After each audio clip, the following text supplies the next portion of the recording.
Good morning, Dr. Mala.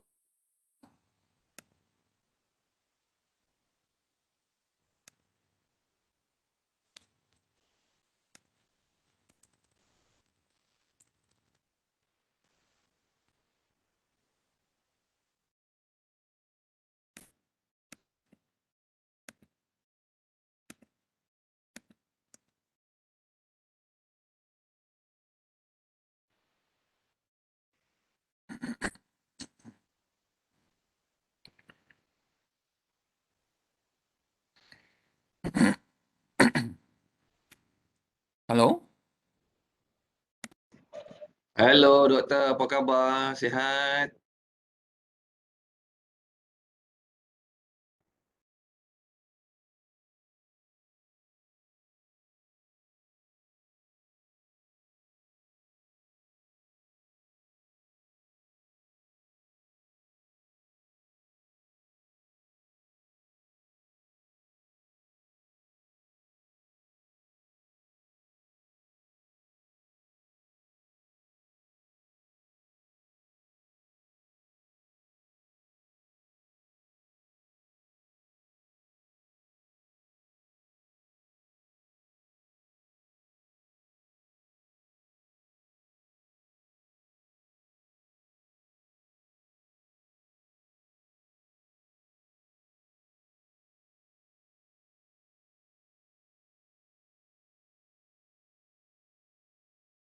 Halo, Dr. Adil? Ya, saya dengar. Dengar tak saya? Okey. Dengar, dengar. Morning, morning. Ya, okey, okey. Dia orang dengar tu.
Assalamualaikum.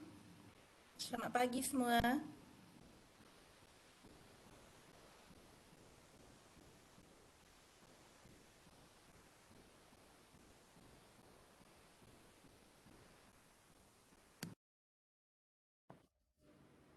Salam.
Hello, testing.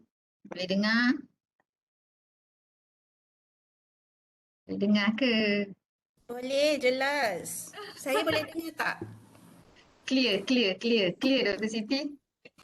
We are clear. Latar belakang okey tak? Okey, latar belakang cantik. Khabar semua, sihat. Sihat. Alhamdulillah. Assalamualaikum warahmatullahi. Background UTM je lah, tak ada background lain. Itulah saya akan escape je lah. Belakang tu boleh buat mural. Boleh juga. Tak nak tukar.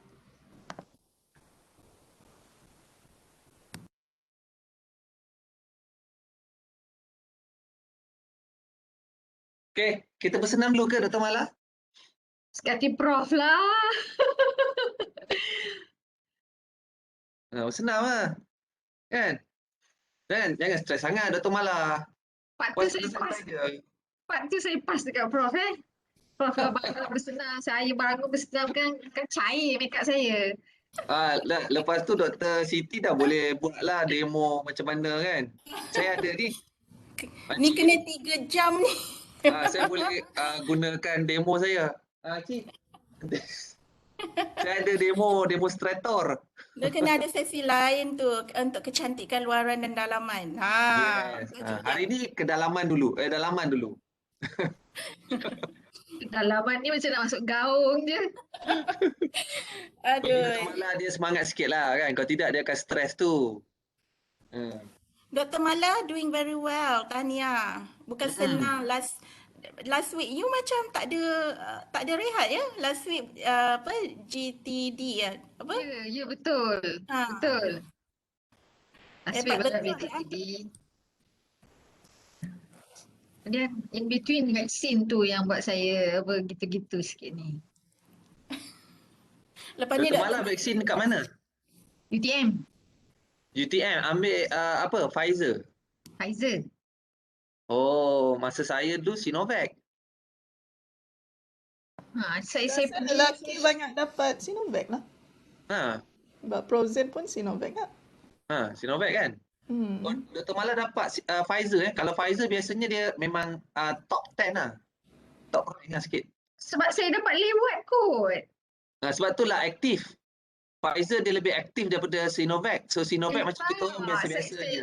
Saya tengok mak saya semua yang dapat Sinovac semua dia orang tak macam saya. Pfizer ni dia very strong lah. Mak saya pun dapat Pfizer. Jadi Pfizer dia ada sedikit tu. Tapi lebih bagus lah sebenarnya. Bagus lah. Nampak aktif. Nampak macam lebih muda. Nampak lebih charming. Macam-macam saya nampak. Tu kan. Ni ejen Pfizer ke ni? Jadi ejen Tapi lepas tu rasa macam sakit macam ada sakit-sakit sendi ke apa ke? satu badan tu dia punya tu dia macam berbisa tau. I macam Sama. Mak saya pun sama. I macam baru lepas deliver anak macam tu rasanya. Wow. Lain sikit tu. The epidural point saya tu dah start sakit balik. Padahal dah 8 tahun. Sebab Dr. Mala pergi buat jogging tu hari-hari kat sana. Mungkin sebab tu sakit kot. Dah ni rahsia semua keluar ni. Ni dah pukul 11 ni. Semua orang dah masuk. Silakan Dr. Mala. Siapa lagi Mana Prof Hatin?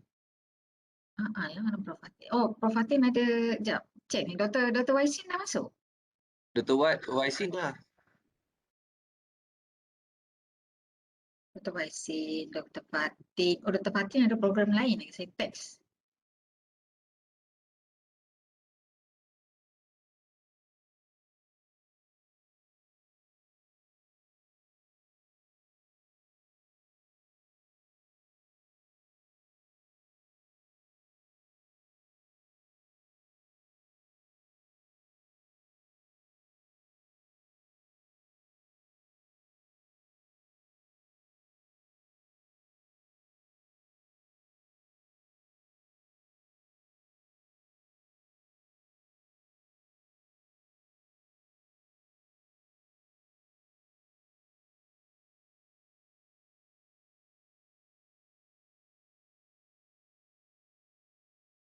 kita ada Puan Radia dari FE dengan siapa tadi? Host kita Puan Ashira. Kan? Ada ke tak Puan Ashira? Semestinya je. Ada tu Puan Dr. apa? Mala. Puan Ada Ashira? doktor Siapa? saya. Siapa Puan Ashira? Puan Radia? Puan Radia? Ya saya. Puan Radia dari FK eh? Daripada FE betul. Betul bro. Oh, saya tak apa orang baru ke dah lama kat ni? Tak perasan. Dah lama dah sejak sinergi. Sekejap saya kat video. Mungkin saya perasan mungkin pernah tengok ke.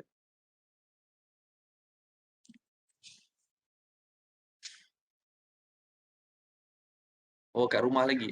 Okey. Saya rasa bukanlah lama sangat. Saya rasa baru juga kan you join kan UTM eh. Kalau UTM daripada 2013 dah bro. Yalah 2013. Mungkin FE ni mungkin kita baru-baru kerjasama untuk yang international grant coaching tu. Ada sedikit. Oh ya, international grant coaching. Okey Ya. perasan. Okey. Okey. Puan Suhaira tak ada. Siapa nama? Suhaira eh. Puan Suhaira ada di unit EGE Prof. Oh, Bawa Prof Shu. bawa brosur kan. Brosur tak join ke ni?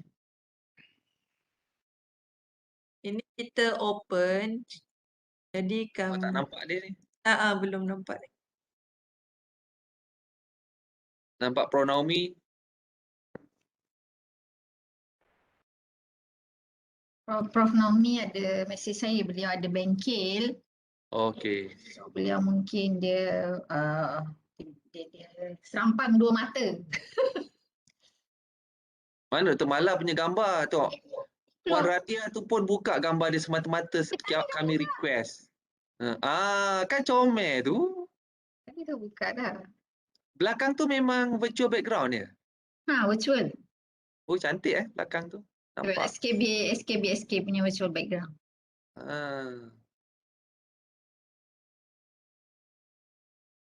Pandi, macam mana Pandi? Nak start ke Pandi? Ke nak tunggu 5 minit? Lagi warm Nak up. mandi dulu ke apa ke bolehlah pergi mandi.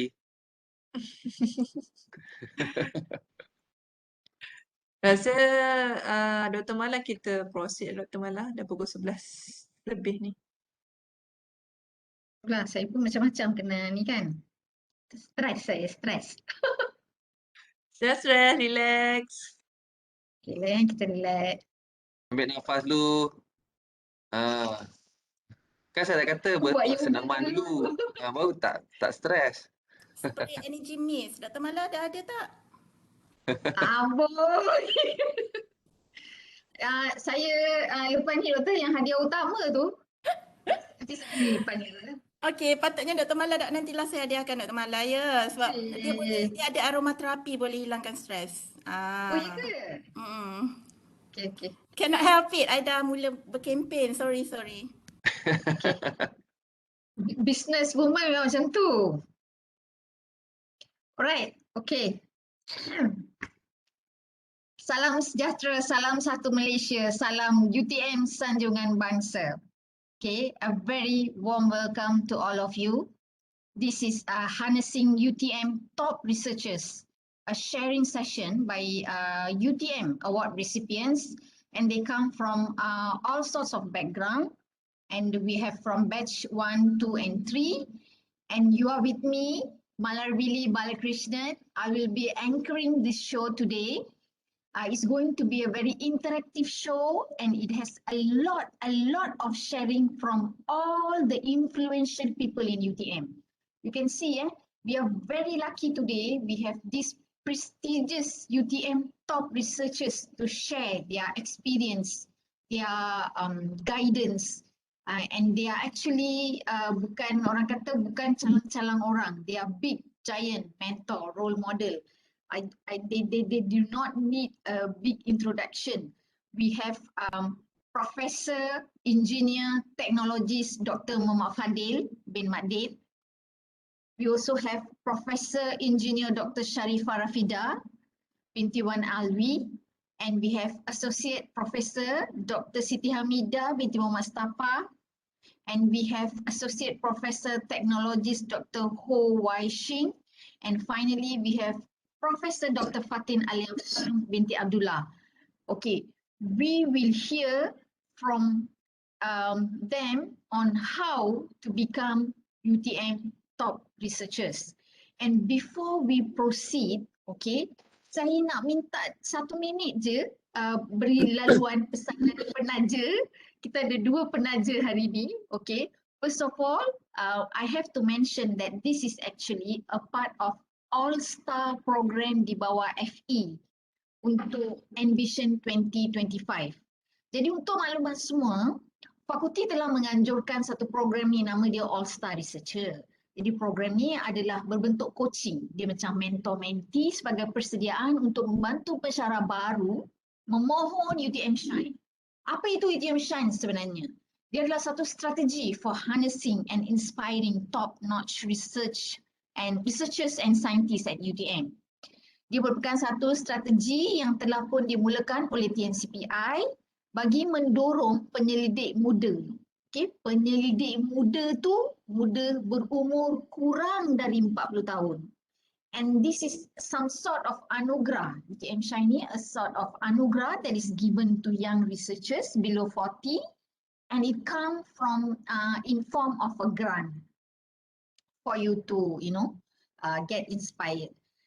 Jadinya UTMShine ni sebenarnya terbuka kepada semua staf akademik yang berumur kurang daripada 35 tahun baru dan berkhidmat kurang dari 3 tahun dan berjawatan tetap.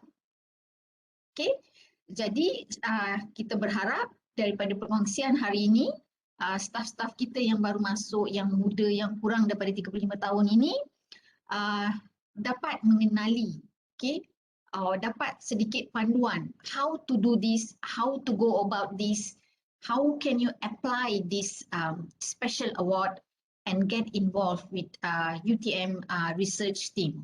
Okay, itu satu perkara penting.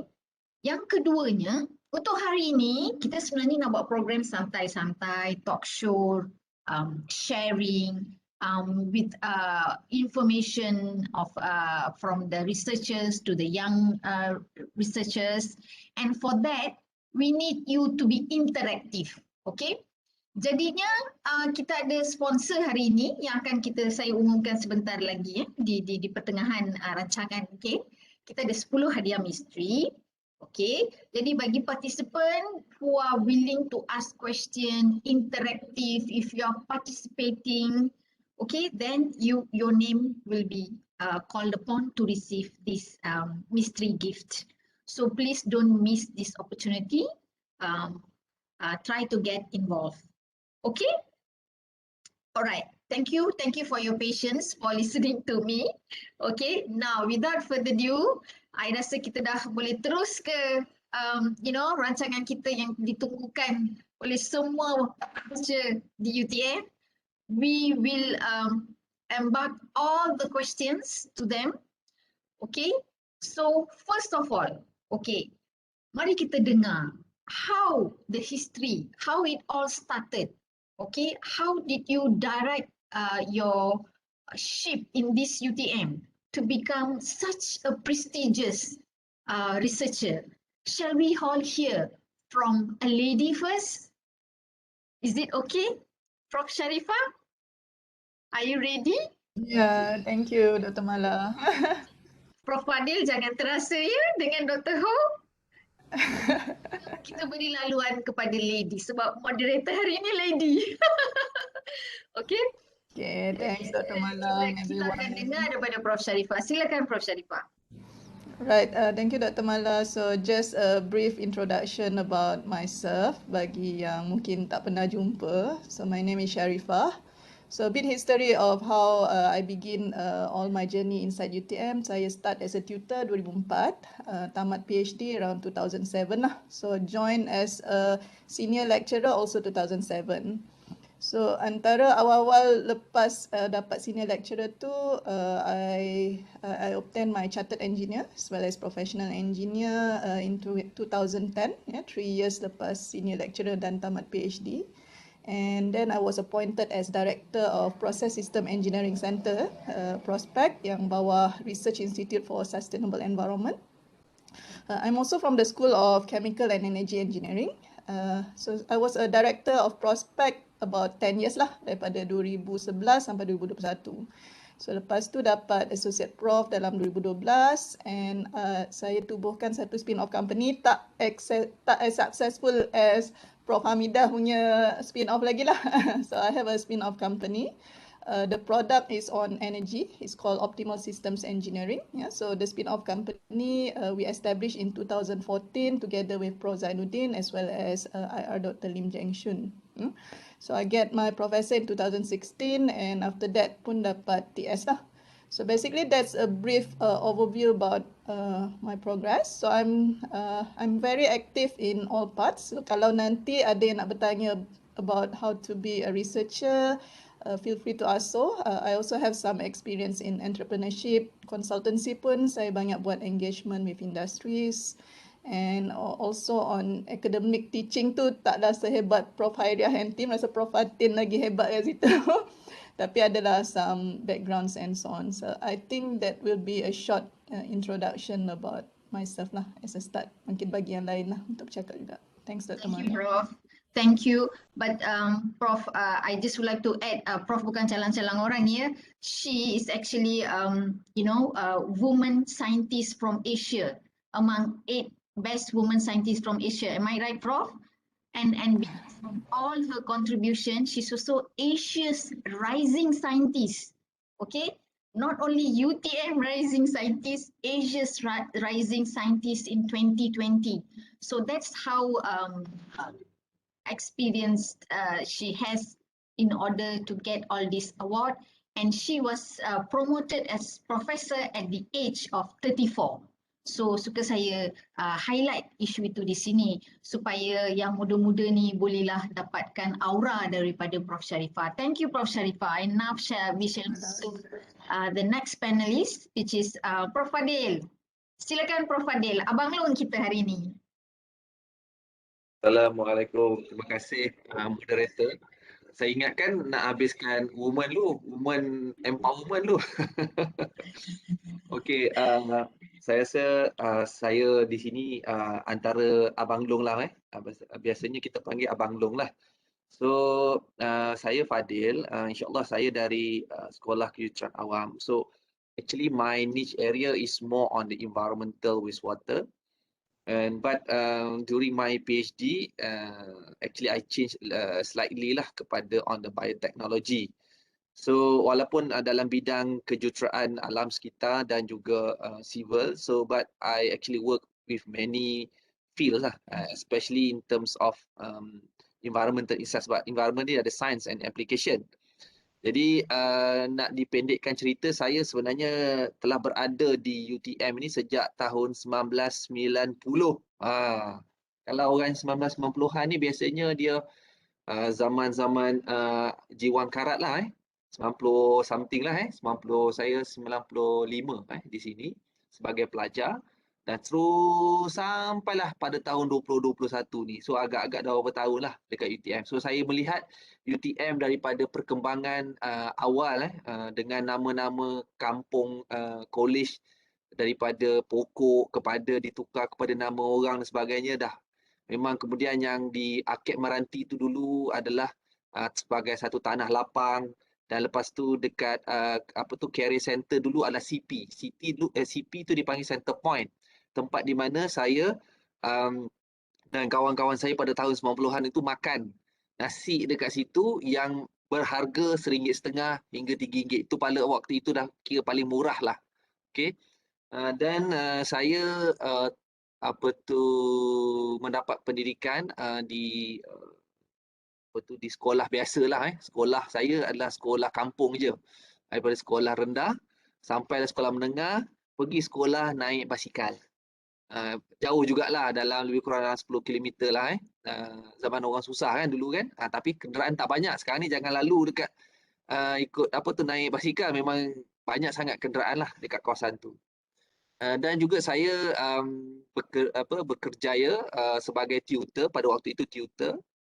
Pada tahun 1999, pada waktu itu Prof Azrai menjadi dekan di School of masa tu adalah Fakulti Kejuruteraan Awam Jadi di C07. Jadi pada waktu itu ada 5 orang yang dipanggil, diselected by pada waktu itu faculty, dan alhamdulillah rezeki saya dapat jawatan tutor. Tapi sebelum saya masuk sebagai pensyarah, saya dapat offer dari UPM, tapi oleh kerana mungkin pada waktu itu sayangnya pada UTM, saya tinggalkan offer UPM dan saya masuk UTM sampailah sekarang. So then saya start dengan saya punya tutor, dan masa itu saya dapat melanjutkan pelajaran untuk saya punya PhD, sehinggalah saya graduate pada 2007. Kemudian saya plan pada waktu itu, because masa itu nak buat PhD dan sebagainya, so kemungkinan pada waktu itu tak ramai yang nak buat PhD. So saya adalah antara masa pada waktu itu, kalau mengimbau balik zaman yang 35 tahun ke bawah ini, pada waktu itu tidak ada satu program yang seperti sekarang, di mana pada waktu itu hanya disebabkan oleh galakan, motivation untuk buat apa-apa yang you nak buat. Dan oleh kerana pada waktu itu saya ada beberapa mentor lah, yang kita tu dulu tak panggil mentor, kita panggil sebagai cikgu lah, ataupun kita panggil sifu. Dan pada waktu itu saya nampak apakah apa yang saya fikirkan bukan 20 lah, dalam 10 tahun yang dulu benar-benar terjadi sekarang. So which mean pada waktu itu kenapa saya mengambil keputusan untuk terlibat di bahagian akademik adalah antara keputusan yang tepat lah yang saya buat lah pada waktu itu, sebab saya dapat 2 offer untuk bekerja sebagai consultant. Ada company sebenarnya dah offer saya untuk kerja lah. Dan selepas tu saya banyak terlibat dengan projek-projek consultation. Memang saya rasa sejak dari saya jadi tutor, saya terlibat saya rasa lebih daripada 100 projek consultation kot, yang melibatkan kepada seperti mana macam EIA, EMP, projek auditing environment, projek untuk teknologi development dan sebagainya. So banyaklah saya terlibat. So insya-Allah mungkin itu yang boleh kita kongsikan dengan semualah pada hari ini. Saya rasa itulah kot. Saya taklah begitu hebat dengan rakan-rakan yang lain. But anyway, I try my best untuk share yang terbaik untuk semua. Terima Prof kasih. trying to be very modest. Abang Long kita ni hebat. Okay. But please stick with us. Okay. He will share more of his international collaboration. Okay. Especially with the Japan. Okay. Beliau ni tetamu khas Jepun. Jadinya beliau akan share dia punya international collaboration, dia punya mentoring and all related sebentar lagi. Jadi kita dipersilakan Associate Professor Dr. Siti Hamidah. Assalamualaikum warahmatullahi wabarakatuh dan selamat pagi. Terima kasih Dr. Mala sebagai chairperson hari ini, dan terima kasih Fakulti Engineering yang amat dihormati kerana kerana telah pun memanggil saya untuk menjadi panel pada program hari ini. Saya sebenarnya sampai sekarang berdebar sebab saya rasa ini satu perkara yang besar lah, kerana panel semua hebat-hebat. Secara jujurnya saya rasa saya yang paling kurang hebat lah di sini. Jadi saya harap saya boleh belajar dengan ramai orang. Dr. Mala sendiri memang sangat hebat. Saya hanyalah seorang alumni UTM dari undergrad di UTM di Fakulti Kejuruteraan Kimia. Dulu saya Fakulti Kejuruteraan. Dan saya pun buat master di UTM dan PhD di Loughborough University, United Kingdom, dalam bidang chemical engineering khusus kepada nanoteknologi. Apabila balik Malaysia, saya teruskanlah research dalam bidang tu dan juga embark ke new research lah, extraction of colour from Malaysian plant. Dan pada tahun 2016, alhamdulillah telah pun mula mengkomersialkan produk hasil daripada R&D yang telah dilakukan selama ini. Dan produk itu adalah produk skincare yang berasaskan nanoteknologi dan juga plant extract, iaitu menggunakan apa yang dalam research itulah R&D. Dan saya pun masih bekerja kuat, tidak berjaya lagi. Jadi itu saja Dr. Mala, memang tak ada banyak sangat mengenai diri saya ni. Terima kasih banyak. Begitulah modusnya beliau. Dr. Siti Hamidah ni saya kenal lama kan, kita almost sebaya lah saya kata. Beliau memang very aktif, bekerja kuat, and she is a successful businesswoman today. I'm so proud to say that she's my friend. So please stick with us to learn more how to bring research from lab to commercialization. Stay tuned, ya. Okay, thank you Dr. Siti Hamidah. And we shall move to another very, I would say, prestigious top researcher at UTM, Associate Professor Dr. Ho Wai Shin. Dipersilakan. Hello, thank you, Dr. Mala. Can you all hear me? Yes. Beliau Okay. merupakan anugerah saintis muda negara. Am I right? Yeah. Yes. So Ya, let's betul. listen to him. Okay, I think di kalangan panel yang kita ada hari ini, I probably is the youngest lah at the moment, right?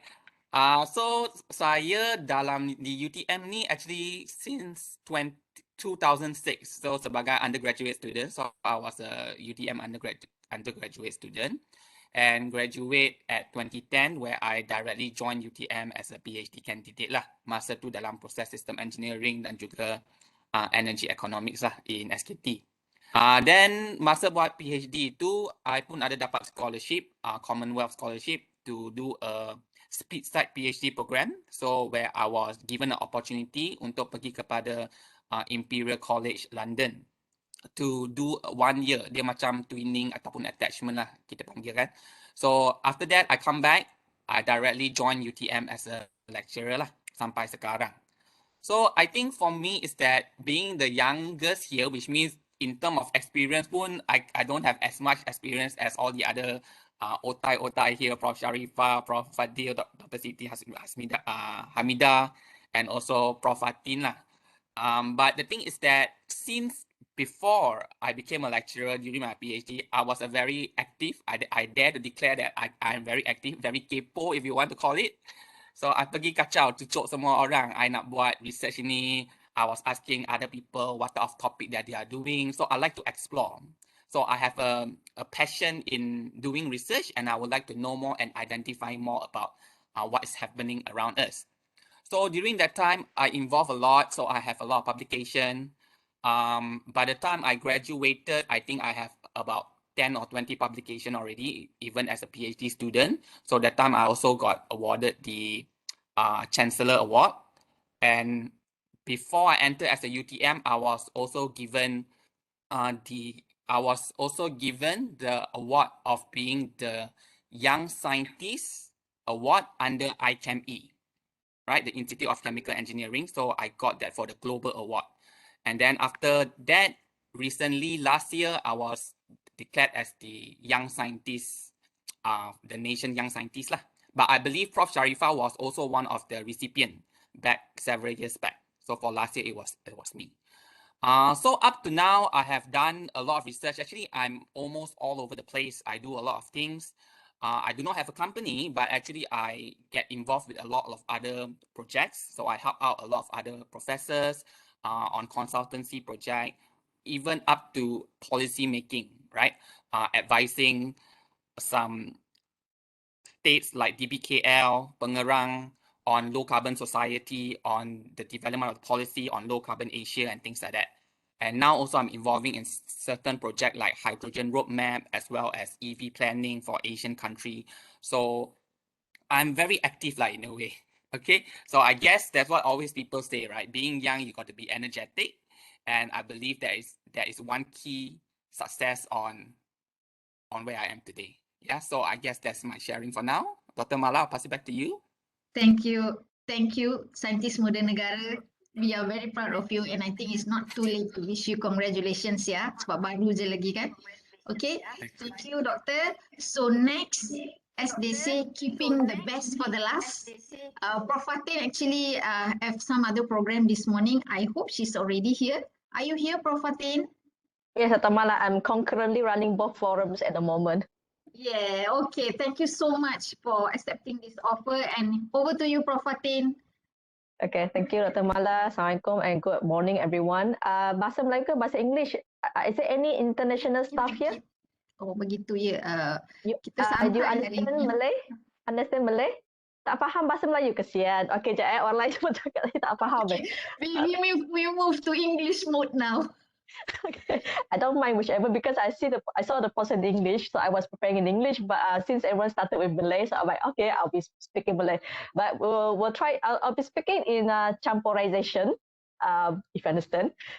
So whichever that is important, I'll speak in English. Apa yang yang biasa-biasa je kan, kita buat santai-santai, gelak-gelak kan. I won't translate if the thing is not important. Okay.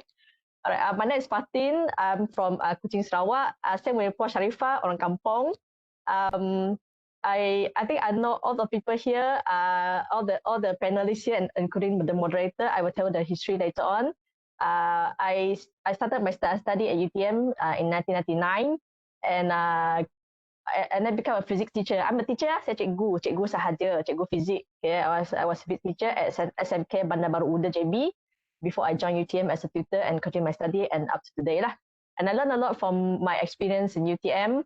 I worked with Dr. Ho when he was a PhD student under Dr. Prof. Hasinda in the law cover project. So I know him ever since, and also in YSN. And then Dr. Mala, we friends from the beginning of my study at UTM because we have been the committee for Minggu Haluan Siswa, the orientation program for our undergrad student. Every year we sit at the back of DSI and we're watching all the non-Muslim students doing their things, and we relaxing at the back of the hall. But anyway, that was a very nice experience. I love it a lot. And with Puan Sharifah, I look upon her highly. Okay, the reason why I applied Top Research Scientist Malaysia, it was because Puan Sharifah. Okay, I said, wow, she can do it. I should try. She really inspired me. And also she's also the person who invited me to join YSN. If not in YSN, I wouldn't know a lot of people. So really, I think I want to thank Puan Sharifah for whatever that she has helped me. And Dr. Siti Hamidah, jiran, asalnya jiran, tapi dia dah pindah KL. But her business really good. Like I love the commercial, the commercial. Dia punya iklan-iklan dekat Facebook tu banyak sangat, and it's really good. All the testimony. I hope that her business will grow very fast. And Prof. Adel, somebody in the admin for many years. I just joined the admin as the chair of school education just recently. So I think I have a lot to learn on how to do administration. So that's it, Dr. Mala. Okay, thank you very much, Prof. Fatin. And thank you for bringing me back 20 years back to college, KRP and KTF and all. Okay, thank you so much to the panels, for taking your time, coming here and sharing your experience and your thoughts to UTM new staff or young staff, I would say. And let's go back to the objective of the program. We really want to harness, okay, orang kata kita nak inspire the UTM new staff or young staff to be UTM top researcher, something like that. Okay, so in order to do that, just give me 1 or 2 minutes that I explain a little bit on UTMShine, and at 11:45 kita ada special appearance. Mr. Chiu from TNCPI will let all of us know what are the criteria and how to apply to become one of the UTMShine. Okay, so before that, kita ada sedikit pesanan penaja. Okay, saya akan share screen pesanan penaja. Please allow me to share screen ya. Okay, hari ini kita semua sangat bertuah. Okay, kerana ada seorang insan, Prof. Siti Hamidah. Okay, please give a big round of applause. Okay, 10 orang ya, 10 orang partisipan yang aktif, yang bertanya soalan, yang menunjukkan you are really want to get involved today. You would like to be a top researcher. What you want to know, you get yourself inspired. You can ask question. You will be selected as a recipient. Not only UTMShine is later recipient, but today you will be chosen to receive this hadiah mystery. Okay, we have nine unit of this age reverse cleanser, and then kemudian kita ada satu hadiah utama. Betul? Ini 9 to be given away. So please be active. Okay, participants. And we have one grand prize, age reverse cleanser, energy mist, and two-way cake. I'm not sure if I'm pronouncing correctly, Dr. Siti. Okay, so please don't forget to grab this opportunity. So get yourself, focused and ask all your friends to come and join. Okay, listen to us. Okay, don't think this is only specifically for ladies, guys, men. Grab this and give it as a gift to your loved ones. Betul tak ke? Macam mana Dr. Siti? Betul tak saya sebut ni? Lelaki boleh guna, men also can use. Lelaki boleh guna. Okay. Nak handsome juga. Okay, itulah saya jadi orang baru dalam kosmetik ni jual. Tergelak saya. Alright, thank you. Okay, terima kasih Dr. Siti. Thank you so much. Semoga orang kata apa, dimurahkan rezeki Dr. Siti di kemudian hari, betul tak? Okay. Tangan yang memberi adalah tangan yang mulia, orang kata kan? Alright, thank you so much Dr. Siti for this mystery gift. And coming back to our program today, I will while we wait for Mr. Chiu to come, we still have extra time. He said he will come at 11:45 because Mr. Chiu also has other engagement. I think we will start the forum question. Okay. Okay. Firstly, let's hear apakah kelebihan menjadi UTMShine. Okay, we mentioned here and there. Okay, how to apply. I want to become UTMShine. Okay, I want to get the grant. So what is the special, what is so hype about this UTMShine?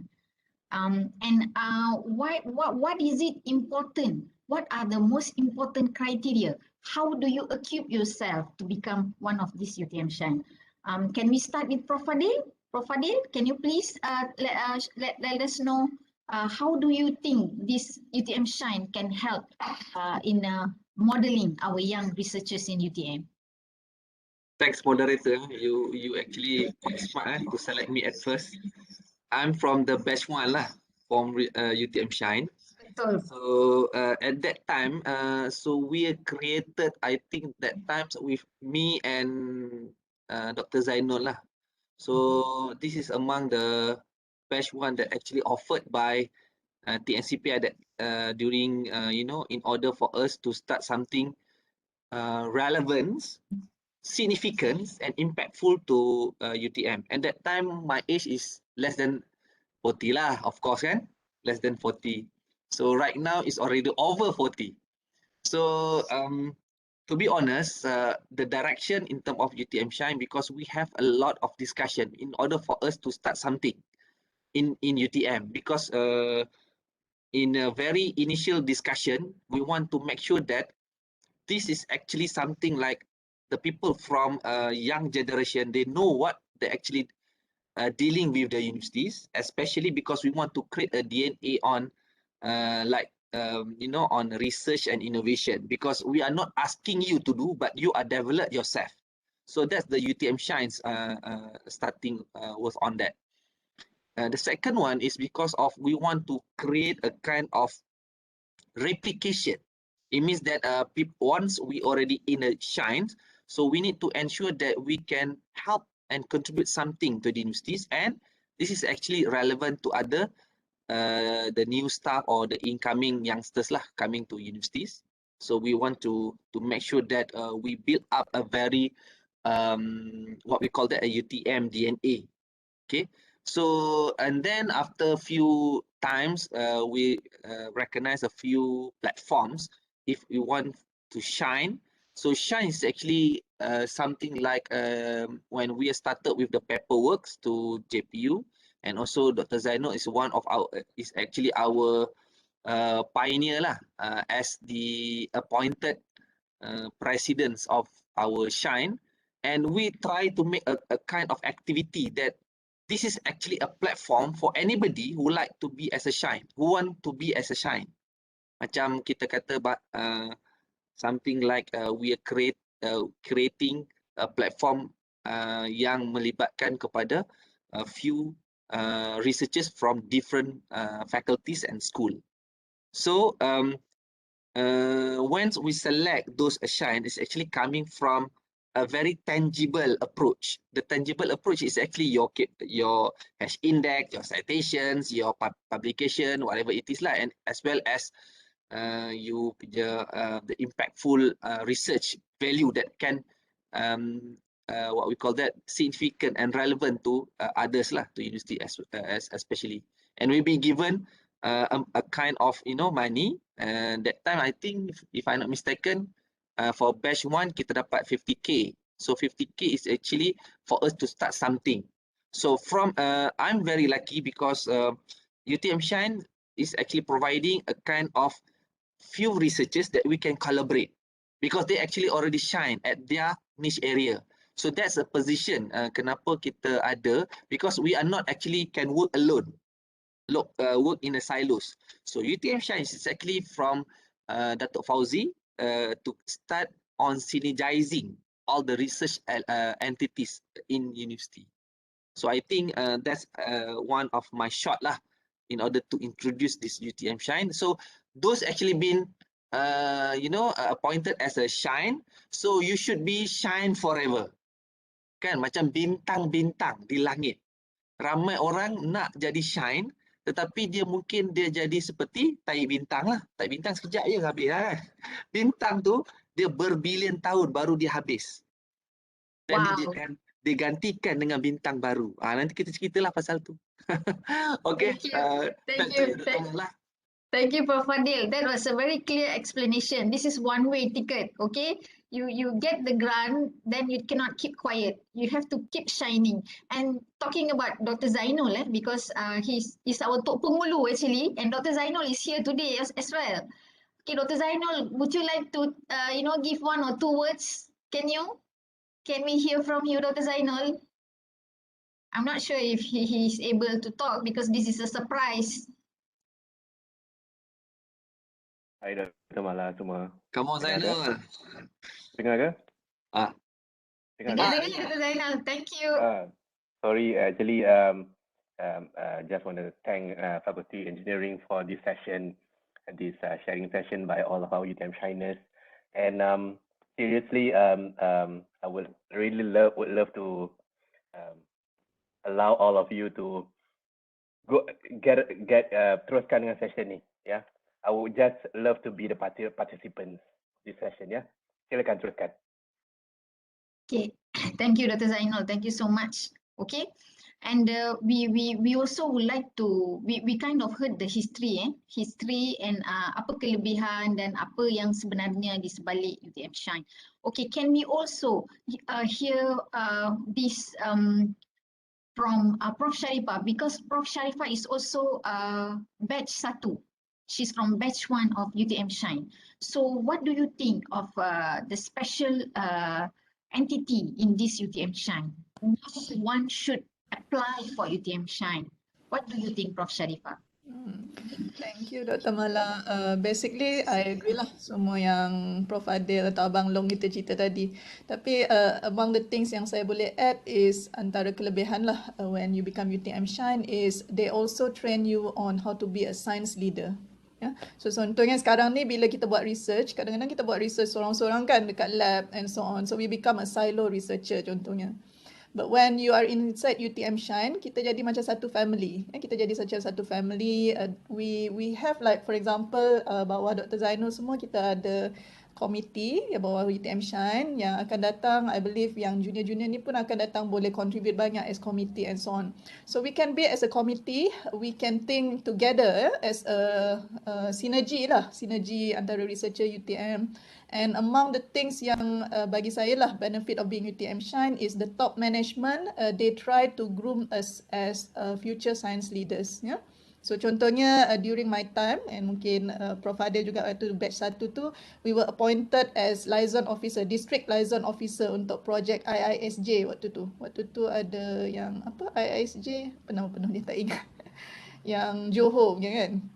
So we were appointed as district liaison officer and we were trained, for example, how to liaise dengan contohnya district officer di Johor. Yeah, so that was among the things that the top management try to train UTMShine, and ada banyak program about UTMShine, workshop, training, sharing program. So I think as a UTMShine, you can benefit a lot lah from this program with all these various events, committees and so on, and kita boleh jadi rapat and kita boleh share experience with each other, and hopefully that will help everyone inside here. Yeah.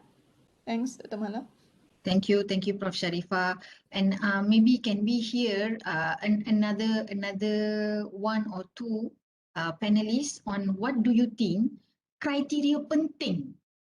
Okay, how these young UTM researchers should instill in themselves to become UTMShine? Now that you are in UTM, so what are the criteria that you have to have in yourself before even you apply for this?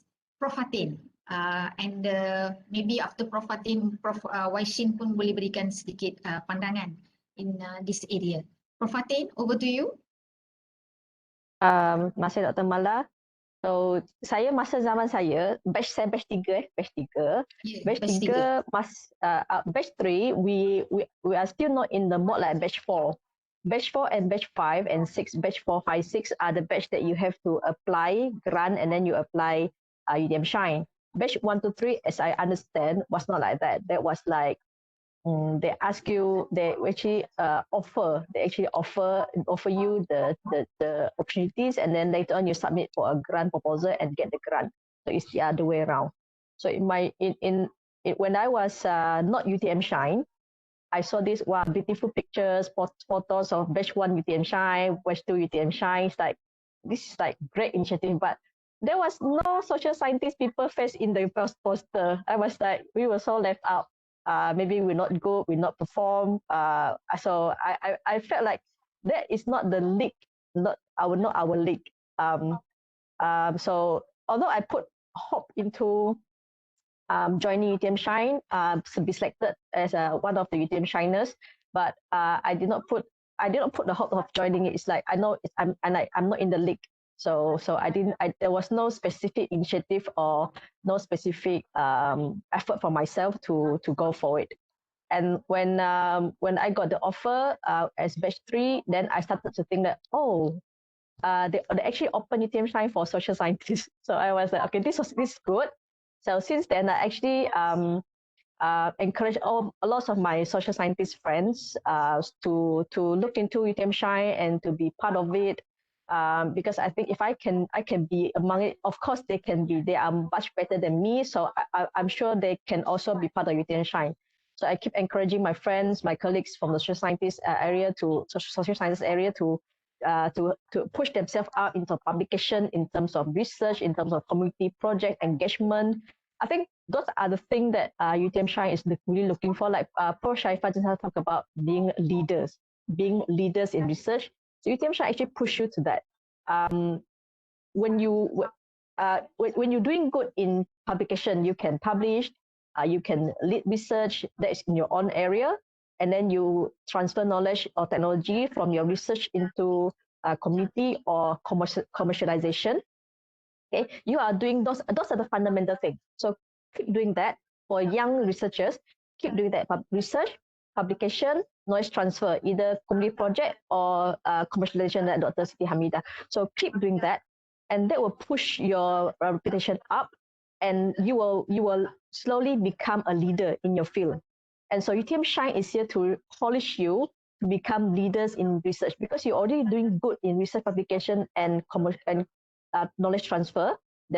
So the next step is to become a leader. So for those who really want to join UTMShine, prepare yourself in those 3 areas, okay? And then look forward to become leader, aspire yourself to want to become leader. And when you join UTMShine, this is where you get the opportunity to polish, and this is where you get to see all the young research leaders in UTM. We stay together in the WhatsApp group. If you join the WhatsApp group, it's like we don't call like Prof Fadil, we don't call like Prof Fatin, it's like abang kakak, right? It's like we will call names. So I think there's no protocol in the groups. Everyone is happy each other. I said, okay, I need somebody in this area who can help, who want to join. Immediately somebody will say, yeah, I can help. So get a group of people who really in this group who are very energetic, okay, helpful, committed, experts, and leader in their areas to help each other in UTMShine. So I think I'm not like a good promoter, but I really think that UTMShine is a great program. Not because I'm in UTMShine. I've already felt good about UTMShine before I joined UTMShine. So please have a look in that. And when Mr. Chiu talked about UTMShine criteria, listen to it carefully and plan for it. I always believe that success is not by accident. Success is by design. Okay, thank you, Dr. Mala. Thank you, Prof. Fatin. All right. I like the last line that she mentioned. Success is not an accident. Betul tak, Prof. Fatin? It's not by accident, not like accidentally go into success.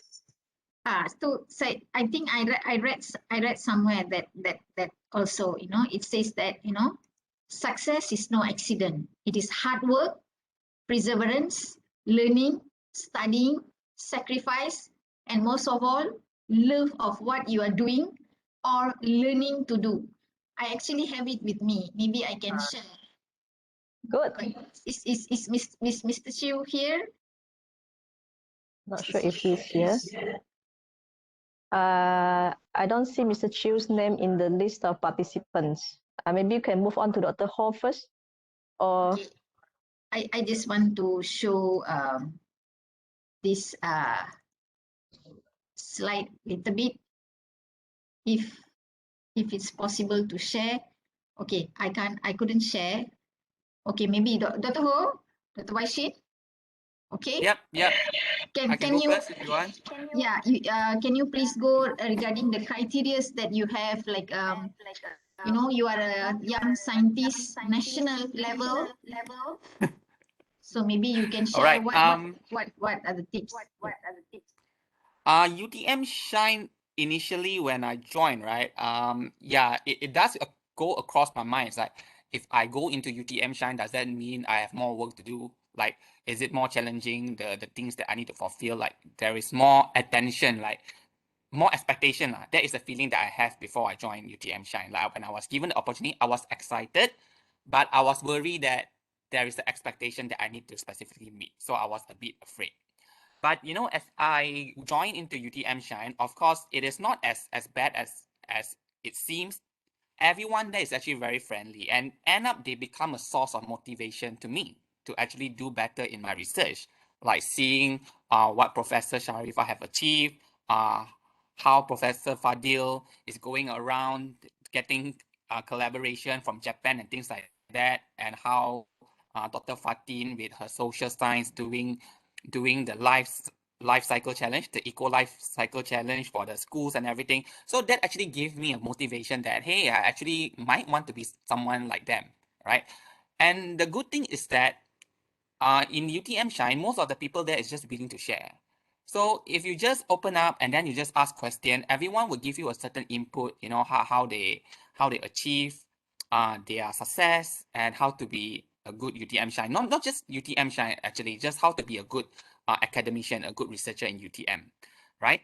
So to me, the one of the criteria I think is that we have to always have this feeling like to accept challenge, to motivate ourselves. So we shouldn't be like, I remember there is a talk from the previous MC.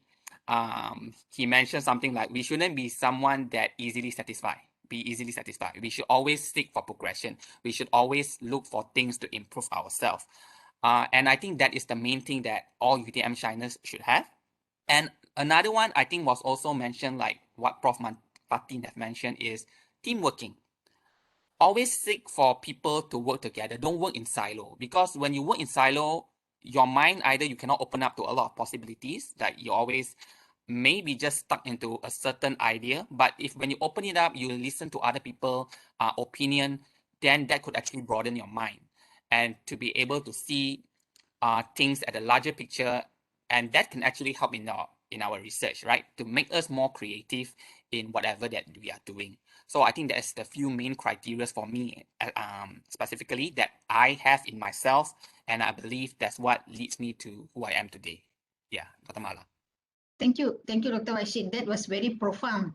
Okay, directly, and here I found it. Can you see the texture, like what Prof. Fatin has mentioned just now? And I think this is something all like what Prof. Fadil mentioned also in the beginning. You have to keep shining, right?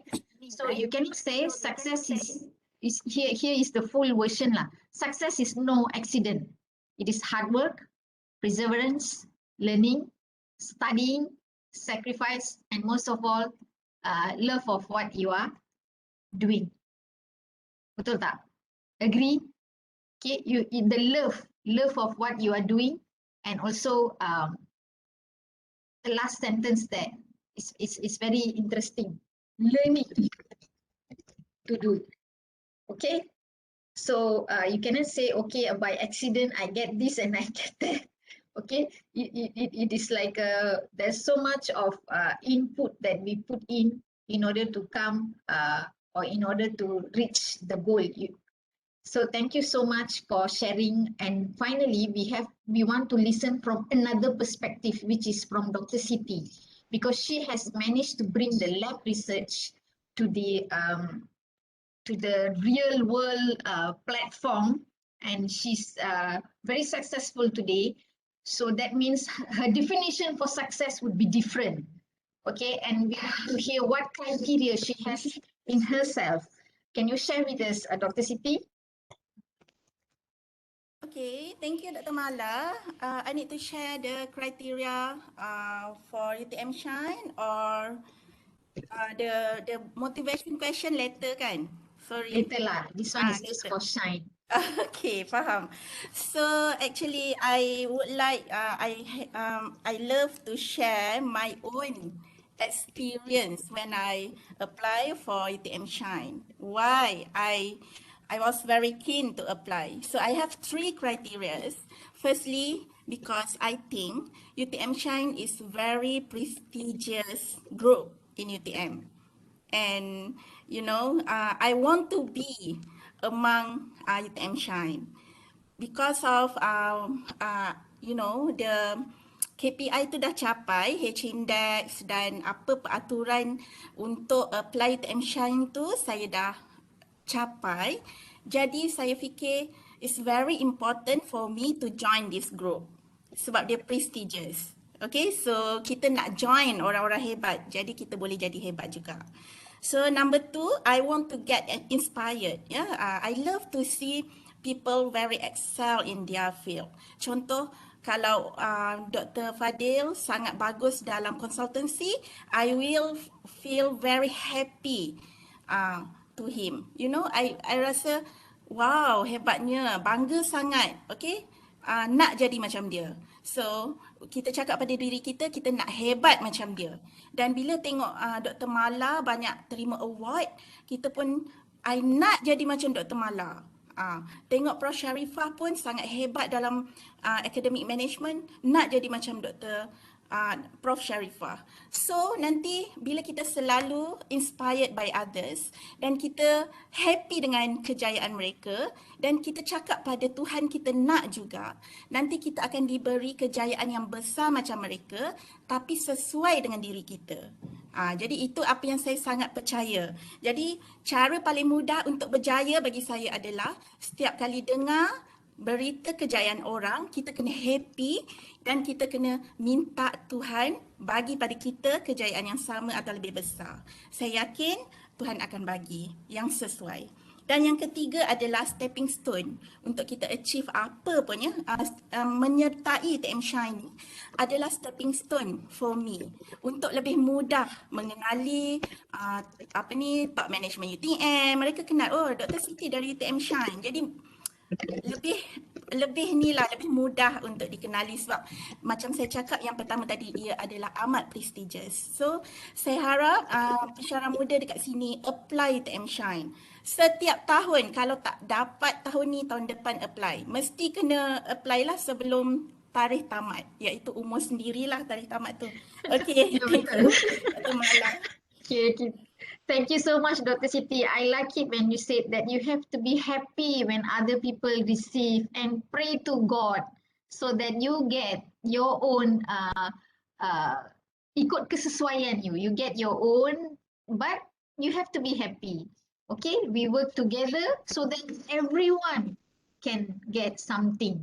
Okay, and with that, she said a lot about keep applying. First time tak dapat, tak apa. Apply lagi kali kedua. So sekarang ni nak apply. Macam mana ya?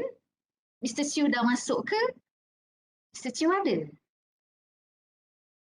Saya dah message beliau.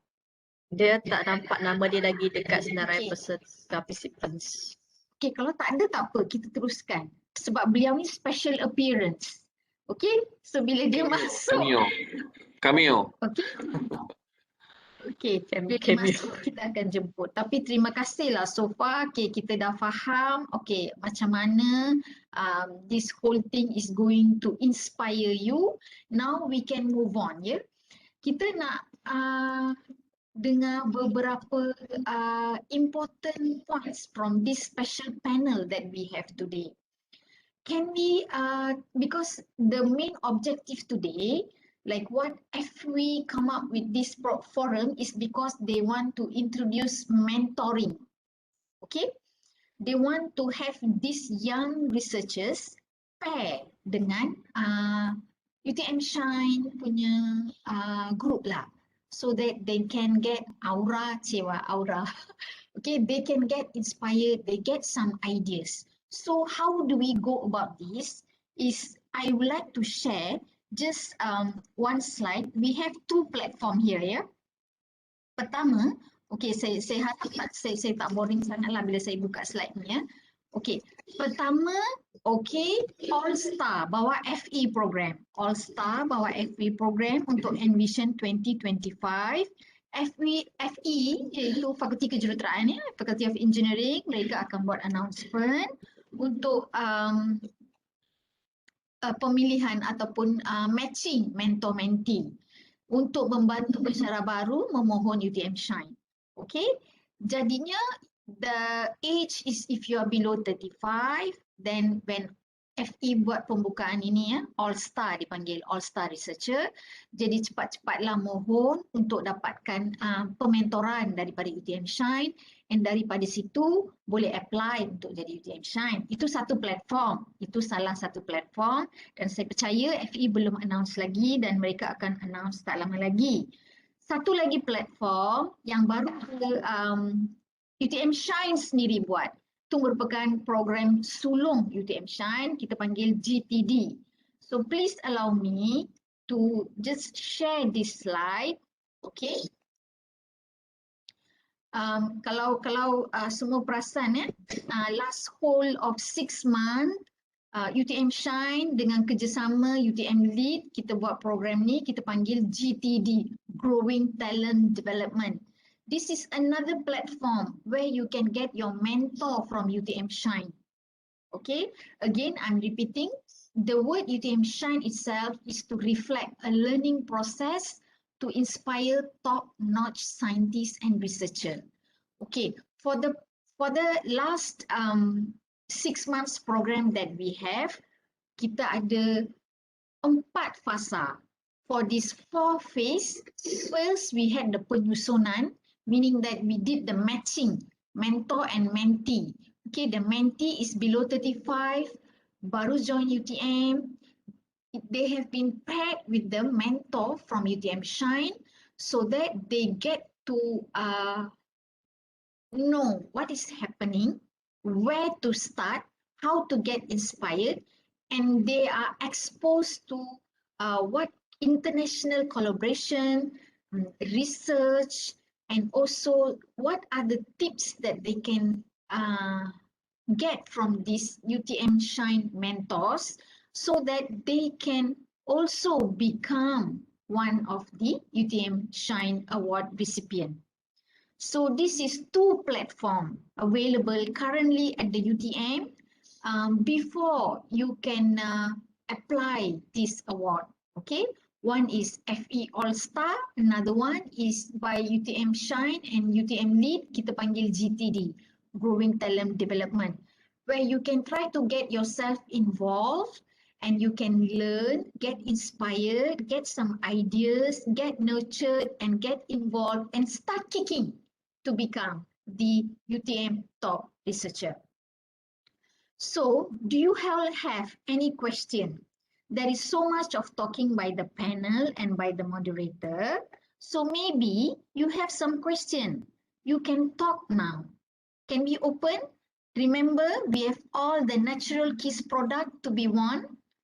So anyone can ask any question before we start with Mr. Chu's presentation. We can take one question maybe.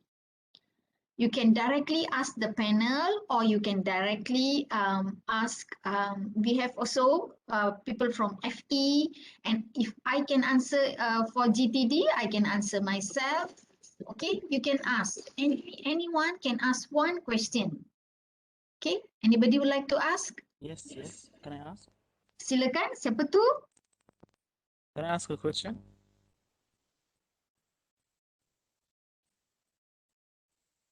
Yeah. Yes, please. Is it possible for a student to participate in UTM Shine group or? I cannot No. hear you. Can He you asking, is it possible for students to join Shine group? So I think it's not possible for now, right? No. Okay, but it's a good idea actually. Good things to hear and to get experience, even from the professors as well. Thank you for the idea. And maybe Prof. Adil is one of the founder of this, so they have their own objective. Yeah, this is from for young staff to become a UTM top researcher. For student, maybe we have other platform. But if any panel would like to add, Prof. Sharifah and Prof. Adil is from batch 1. So I think Prof. Sharifah can answer that. She's been doing program for students. Prof. Sharifah, want to explain your science leadership project with YSN Chrysalis? Yeah, we have a Chrysalis Award program in Young Scientist Network, Academy of Science Malaysia. So basically, if you have, for example, PhD students, so this program is actually for final PhD students, and it's a 1-year mentoring program. So if, for example, you have very good PhD students and you want to groom them, so they can try to apply for this award. It's only 15 selected participants are only selected for this, but they will be groomed for 1 year macam from various angles.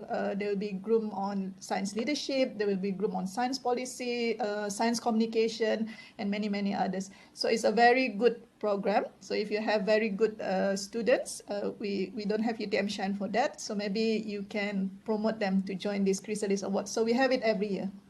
So this year is still ongoing, but we have it for next year as well if they would like to apply. Thank you, Prof. Sharifah, and thank you, Doctor, for that question. We definitely can involve students into this. And now, without further ado, we have our special star, special appearance from TNCPR. Mr. Chiu, over to you. We call him Prof. Chiu. We always call him Prof. Chiu. Prof. Chiu, the stage is yours. Thank you very much. I hope you can hear me. Yes, clear. Right. I was a little bit surprised when we say we have presentation, but anyway, it is not much of a presentation per se, but I can roughly brief you on maybe the spirit of UTMShine as a whole as the university's program, right? So let me just share a simple document here.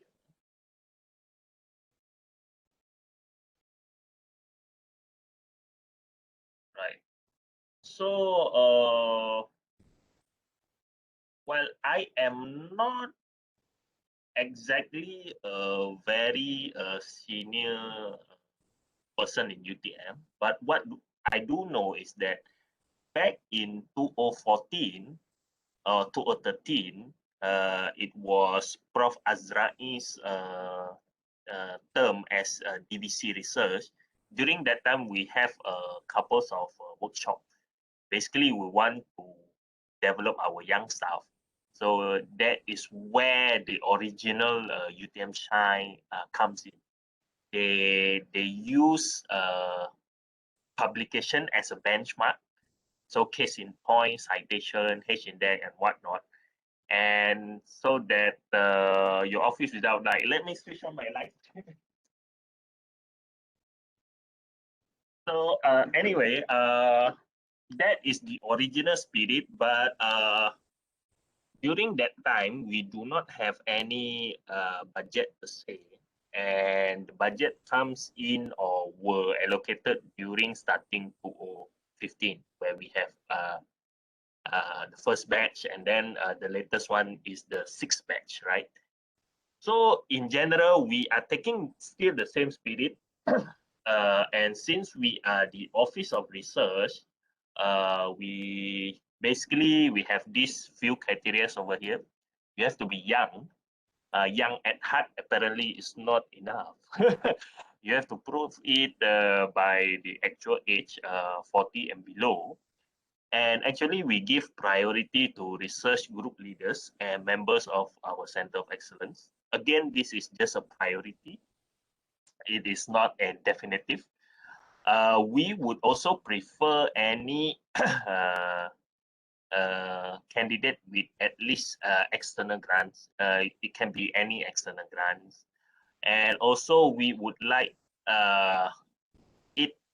we would like the candidate to have at least a H index of 6. Again, the only legit or strict criteria is actually number 1. The rest is not so much. You can try to apply, if you will, and then we will base on all the numbers that we have, and we actually for the past 2 edition, we go into a little bit more micro, where we compare our candidates among the field, among the same department, among the same faculties. So rest assured, the thing is a little bit, I will call it fairer, I guess, because if you compare engineering and non-engineering, maybe the non-engineering one will become a little bit disadvantaged. And as of now, you will get 40,000 as a grant, and then that's about it. Of course, we also have a limited funding. And for your information, we do launch a UTM signature grant back in, I don't know, 2 years ago, I guess.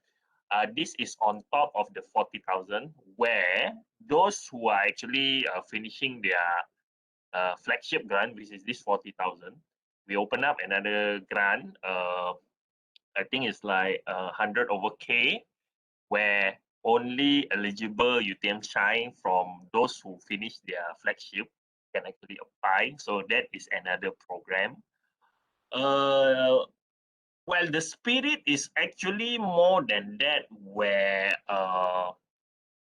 university, it doesn't matter who, it could be faculties, it could be the Department of DVC Research, it could be UTM lead, it could be anyone in UTM that can actually leverage or make use of the pool in UTMShine. Case in point, the program today is actually co-organized by UTM lead and also our UTMShine group.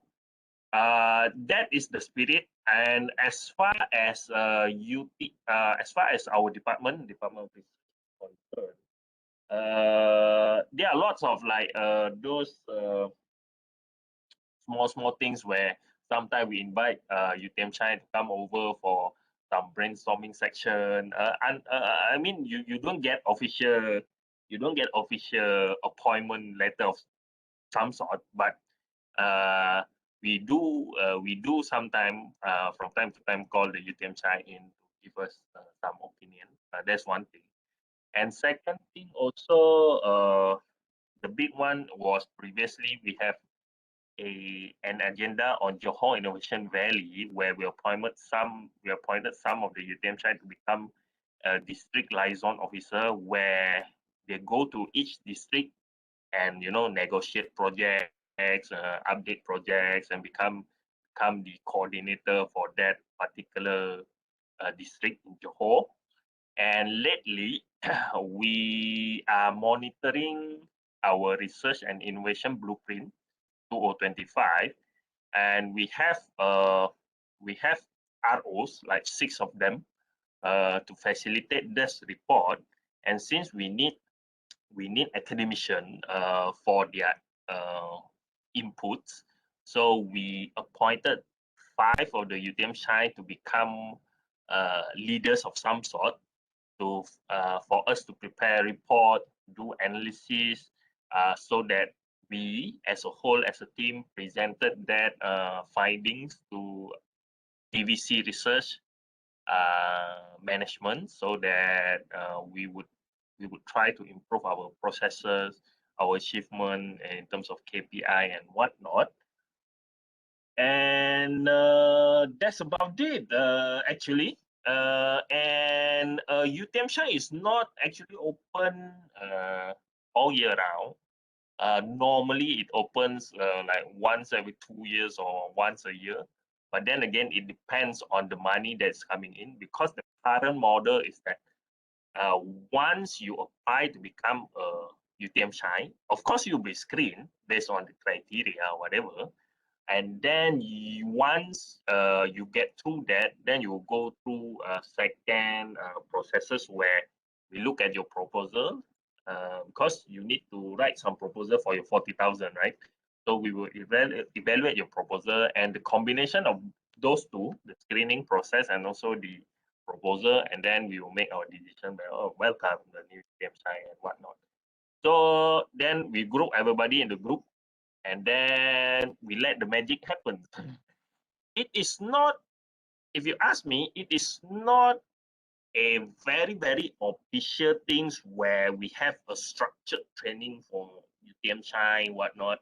The structured one sometimes happens in UTM Lead. So case in point, this kind of session we are having right now. But unofficially, like I said, we do call up UTMShine once in a while.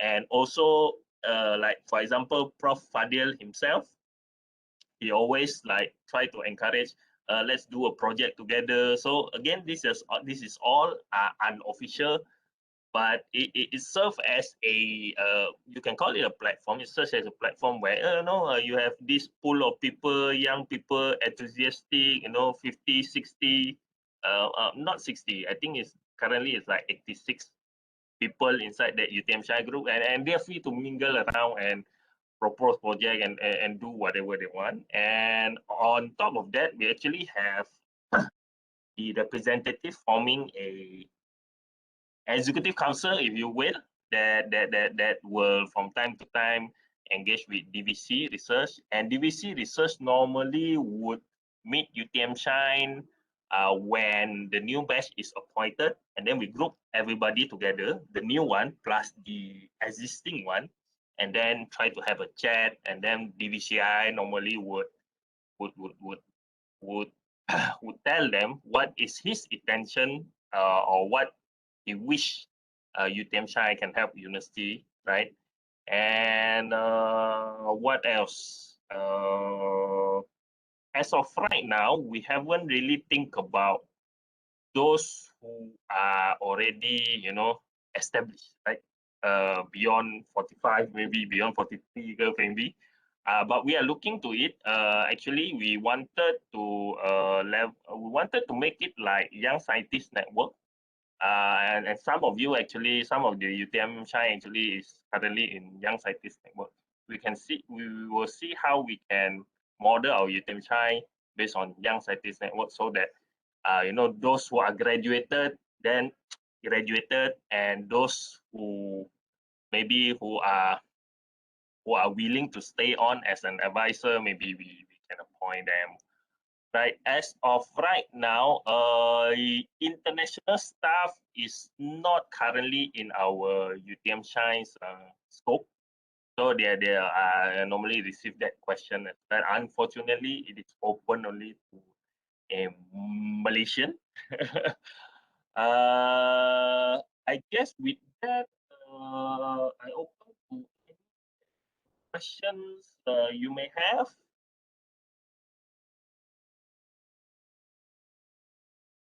Ada soalan dekat chat tu, Chiu. Right. Yeah, chat. I only got 2 questions. One is on international. So sorry, no international. On the lights, yeah, I switched on my light already. Thanks for the heads up. Right. Okay, we open the floor for questions. Now, all of us are here actually because Mr. Shiv got something to do after this. He's very Chiu, maybe Chiu, you can elaborate on the application that actually relates to maybe which age should be at. For example, that year, particular year is already over 35, something like that. Maybe that's a technicality you have to explain. Okay. If you let me just try to hide something and then try to show you what kind of analysis we do lah, but for the screening process, so that you nampak sikit lah, maybe I try to hide the stuff lah. Nanti nampak pula nama. Give me 2 minutes.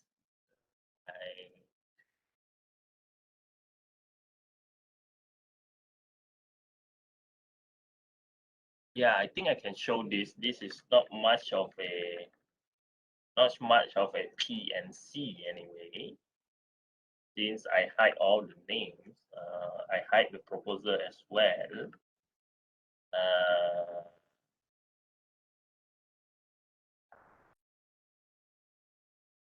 But let me share my screen again.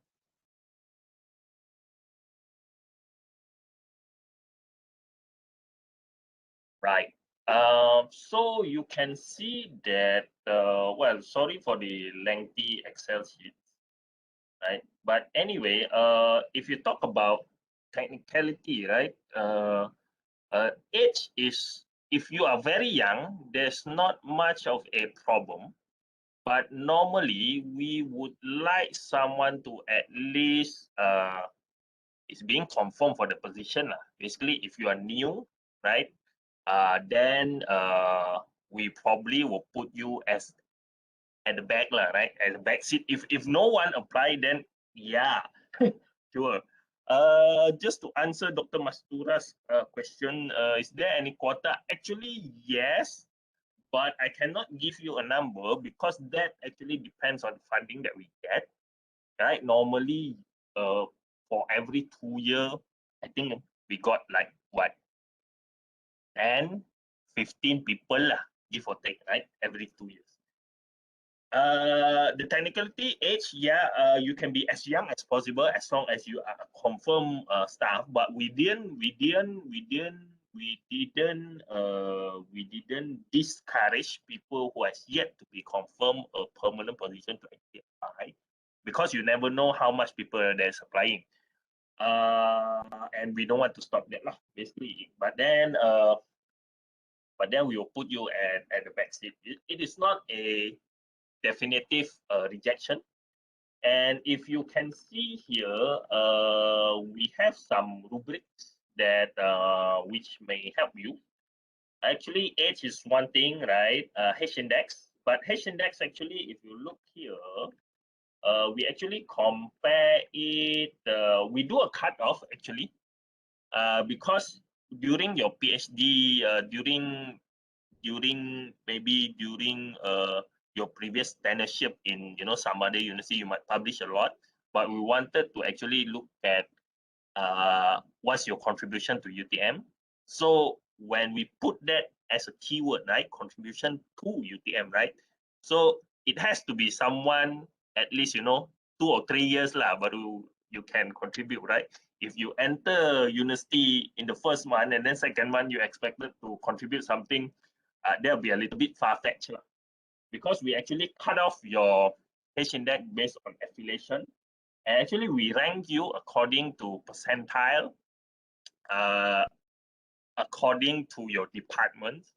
So if you are top 75%, we would know. If you are top 90% in your department, across the candidate that apply, we would know, and that would be your advantage. We do similar things for citation actually, and we do things for grant as well actually. And we also check your expertise profile actually. Okay. Actually check your profiles and see whether you are like are you claiming what you are doing, right? This is based on Scopus publication, right? So expertise is another field, because sometimes we have people being selected. Yeah, of course he has to be good in those numbers that I was saying just now. But sometimes we have people that we wanted to develop based on that particular field, and then the panel would actually be the panel have the rights to actually pick up that person. We also look at your leadership, community, professional service, which is basically your things over here, right? What you wrote here, right?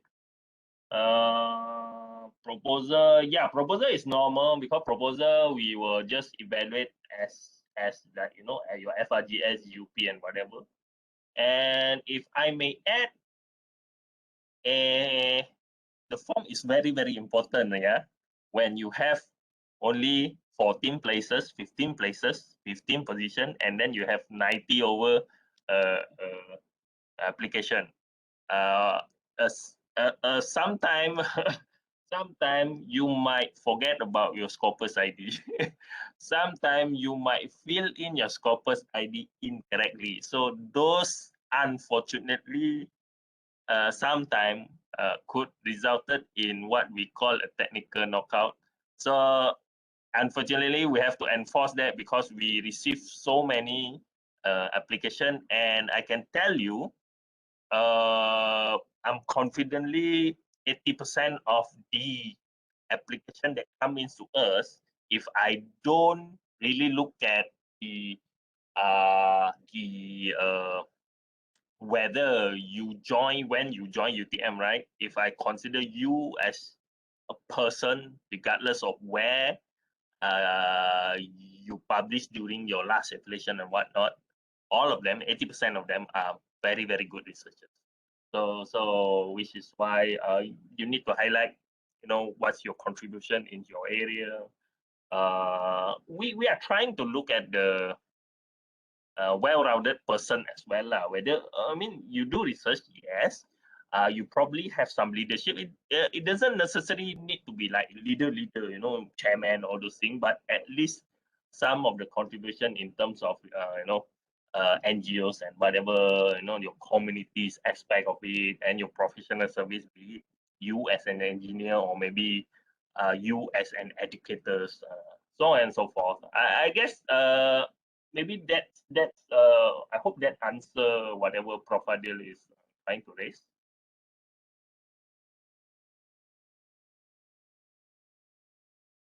Thank you, Mr. Chu. That was very thorough explanation, yeah, very insightful, and many people would have get some idea on how to prepare themselves.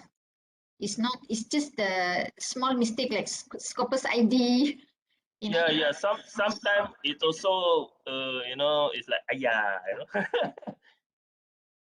Yeah, and it's not that you just pick like that. You have your own meter, I would call it, evaluation, and I saw all the graphic that you show. That's very professional and very detailed process. So very professional. Hats off to you. Thank you, Mr. Chiu. That's a lot of work, yeah? No problem. Yeah, it's once every 2 years, so can lah. So, Anyway, ada soalan. ada soalan I can see here.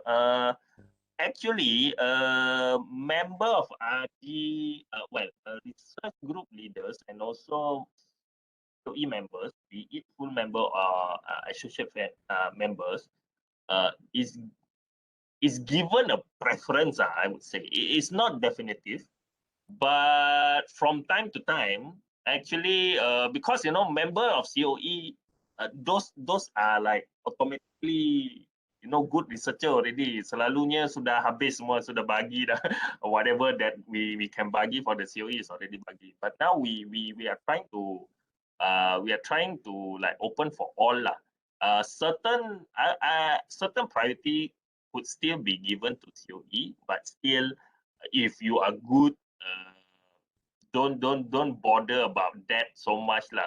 I mean, everybody need to become a member of the RG kan, as long as you are RG member, just move on. And for the record, memang ada yang dapat.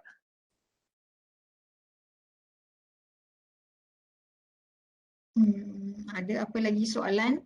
Anybody would like to ask any further question? Yes, can I ask? Sure. Yeah, actually, is there any fund agency in the same university, like UTM University? Do you have a fund agency? I mean, What do you mean? yeah, I've heard that I saw you that presenting or showing the proposal, right? How many researchers could actually apply for the fund? If you have fund. The first one, it depends on the budget that being allocated for UTMShine program. On average, right? On average, every 2 years, we have an allocation for roughly 15 candidate. So with that 15, then we open for the application. I can't really remember last year or last 2 years application numbers, but for this year we received roughly 90, and we only have place for 14. And even 1% counts when you have that kind of numbers of candidate, right? It actually depends on our budget, right? I see. I thought the budget would be actually for all available researchers in the university. I mean, like what is done outside of, let's say, in Saudi Arabia. As an example, I will give you an example. You may actually understand it well. We have a research agency. Let's say the university allocate around 9 millions per year, right? And they will open up programs, general programs, for writing programs, for even for patent program. We have special different tracks, research tracks. We announce the day of receiving the proposal. We accept the proposals. We review, the procedures, and then normally we accept for final fund around 700 or let's say 5 or I see. 50, 550 researchers for the whole university. Do you have something like this in UTM? Yeah. Okay. I guess those if I understand it correctly, those are normal research grant, right?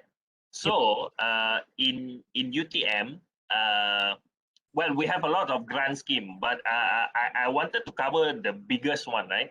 One of the biggest chunk of funding opportunity available to UTM is what we call research university funding. Yearly, we get like 20, 30 million, right?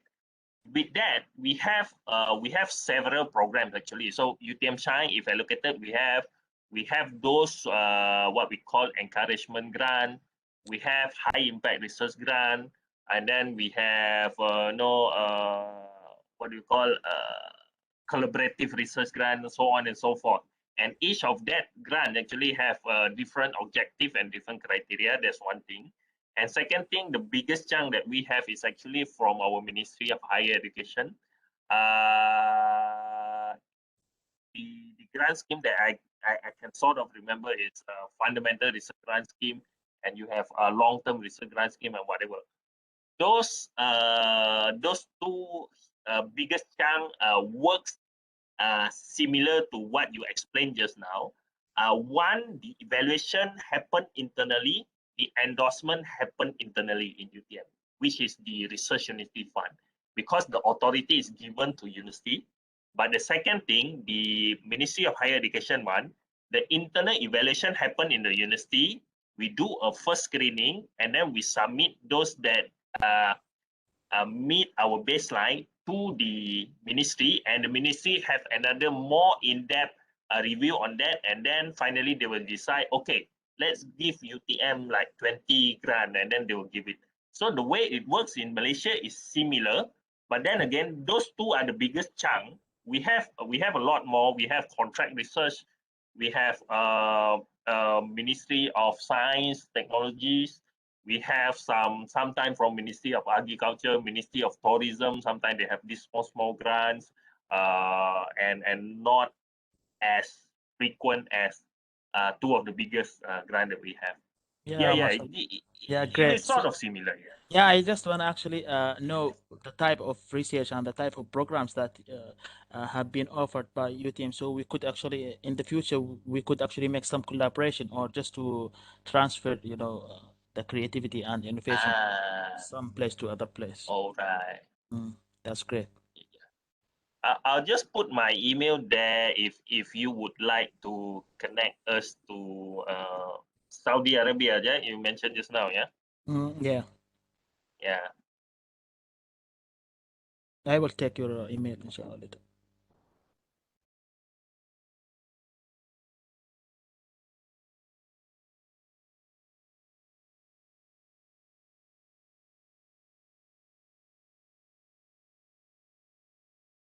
Anyone else?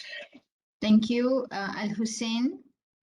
Any more questions? Any questions? Hello, Mr. Chu. Hello, Yes. Yes, Prof. Mr. Chu nak tanya lah, is there any new programs that it will be coming out after the opening of UTMER for other researchers as well? I cannot disclose a lot, but I would just give you a word. Wait with a capital T, capital W. Sorry. I think we are at somewhere in the pitching process for the management. Hopefully we'll get some good news soon. The only thing I'm afraid is that because we are at the end of the year, I'm not sure whether the management would decide the good news happen late this year or early next year. But they are good news. That's the only thing perhaps I'm allowed to say publicly online. Okay. Thank you very much, Mr. Chu. That is interesting question, Prof. Tapi I also waiting for the answer, but Mr. Chu don't want to share. PM tepi. PM tepi ya, kita PM tepi. Right. Any more question? Okay, if yeah, I think Mr. Chu also have put his email at the side there. So okay, you are free to email him. Okay, then he will be very delighted to answer your question. Prof. Chu is very nice, very humble, very down to earth, but he's a very powerful person, very influential. Okay, our big boss here. Thank you so much for joining with us today, Mr. Chu. I know you took a big time from your busy schedule. You are in a program. No problem. You can email me anytime. I'll try my best to reply you. Thank you, Mr. Chu. Stay safe. Okay. Bye. Thank you. Have fun. All right. Now, Is there any question to the panels? Anyone would like to ask any question? If no question, okay, let's continue with some important questions. Okay, before we head for our lunch, we have few minutes left. There is one important point here I've been talking about. Okay, the mentoring. I said we have the All-Star program by FE and also the GTD program by UTMShine. And Dr. Waishin have his personal mentor, okay, in order to become this scientist muda negara. Okay, he can share some tips on mentoring. Is it really important to have mentor, Dr. Waishin? What do you think? Yeah, Dr. Mala, not technically personal mentor to say, but one of the main mentor that really mentored me was Professor Hasinda, right, who is currently the Dean for the Research Sustainability RA. But throughout my time as a PhD student until I was a staff in UTM, actually I would say I would have a lot of mentor because like I mentioned just now, I joined a lot of projects. So I came across a lot of professors like Professor Ho, Professor Rosani. So they all actually provided me very good guidance. So that's one thing. I think mentor is definitely very important, and sometimes it is not that we must wait for a mentor to provide us information and how to be better. It's just that we have to be proactive enough to join them, to be given the opportunities that they can give us, right? So that is what I'm very thankful to most of my mentor, especially Professor Hasinda, because she invited me in a lot of different projects, rather as the main leader or either as a member, but she gave a lot of opportunity to me to expose myself. So definitely mentor is a very important thing. I think if like without Professor Hasinda, I would say I may not have that many opportunity to know so many people, to get to know so many projects. So is that the opportunity is definitely very important. I do not know what I want to say anymore, but it's just that all of you, you shouldn't just be sitting down and waiting for your mentor to give you, because sometimes UTM, we have this kind of mentality, like we assign a mentor to you, and then you are waiting for the mentor to give you something to do, right? It is not like that.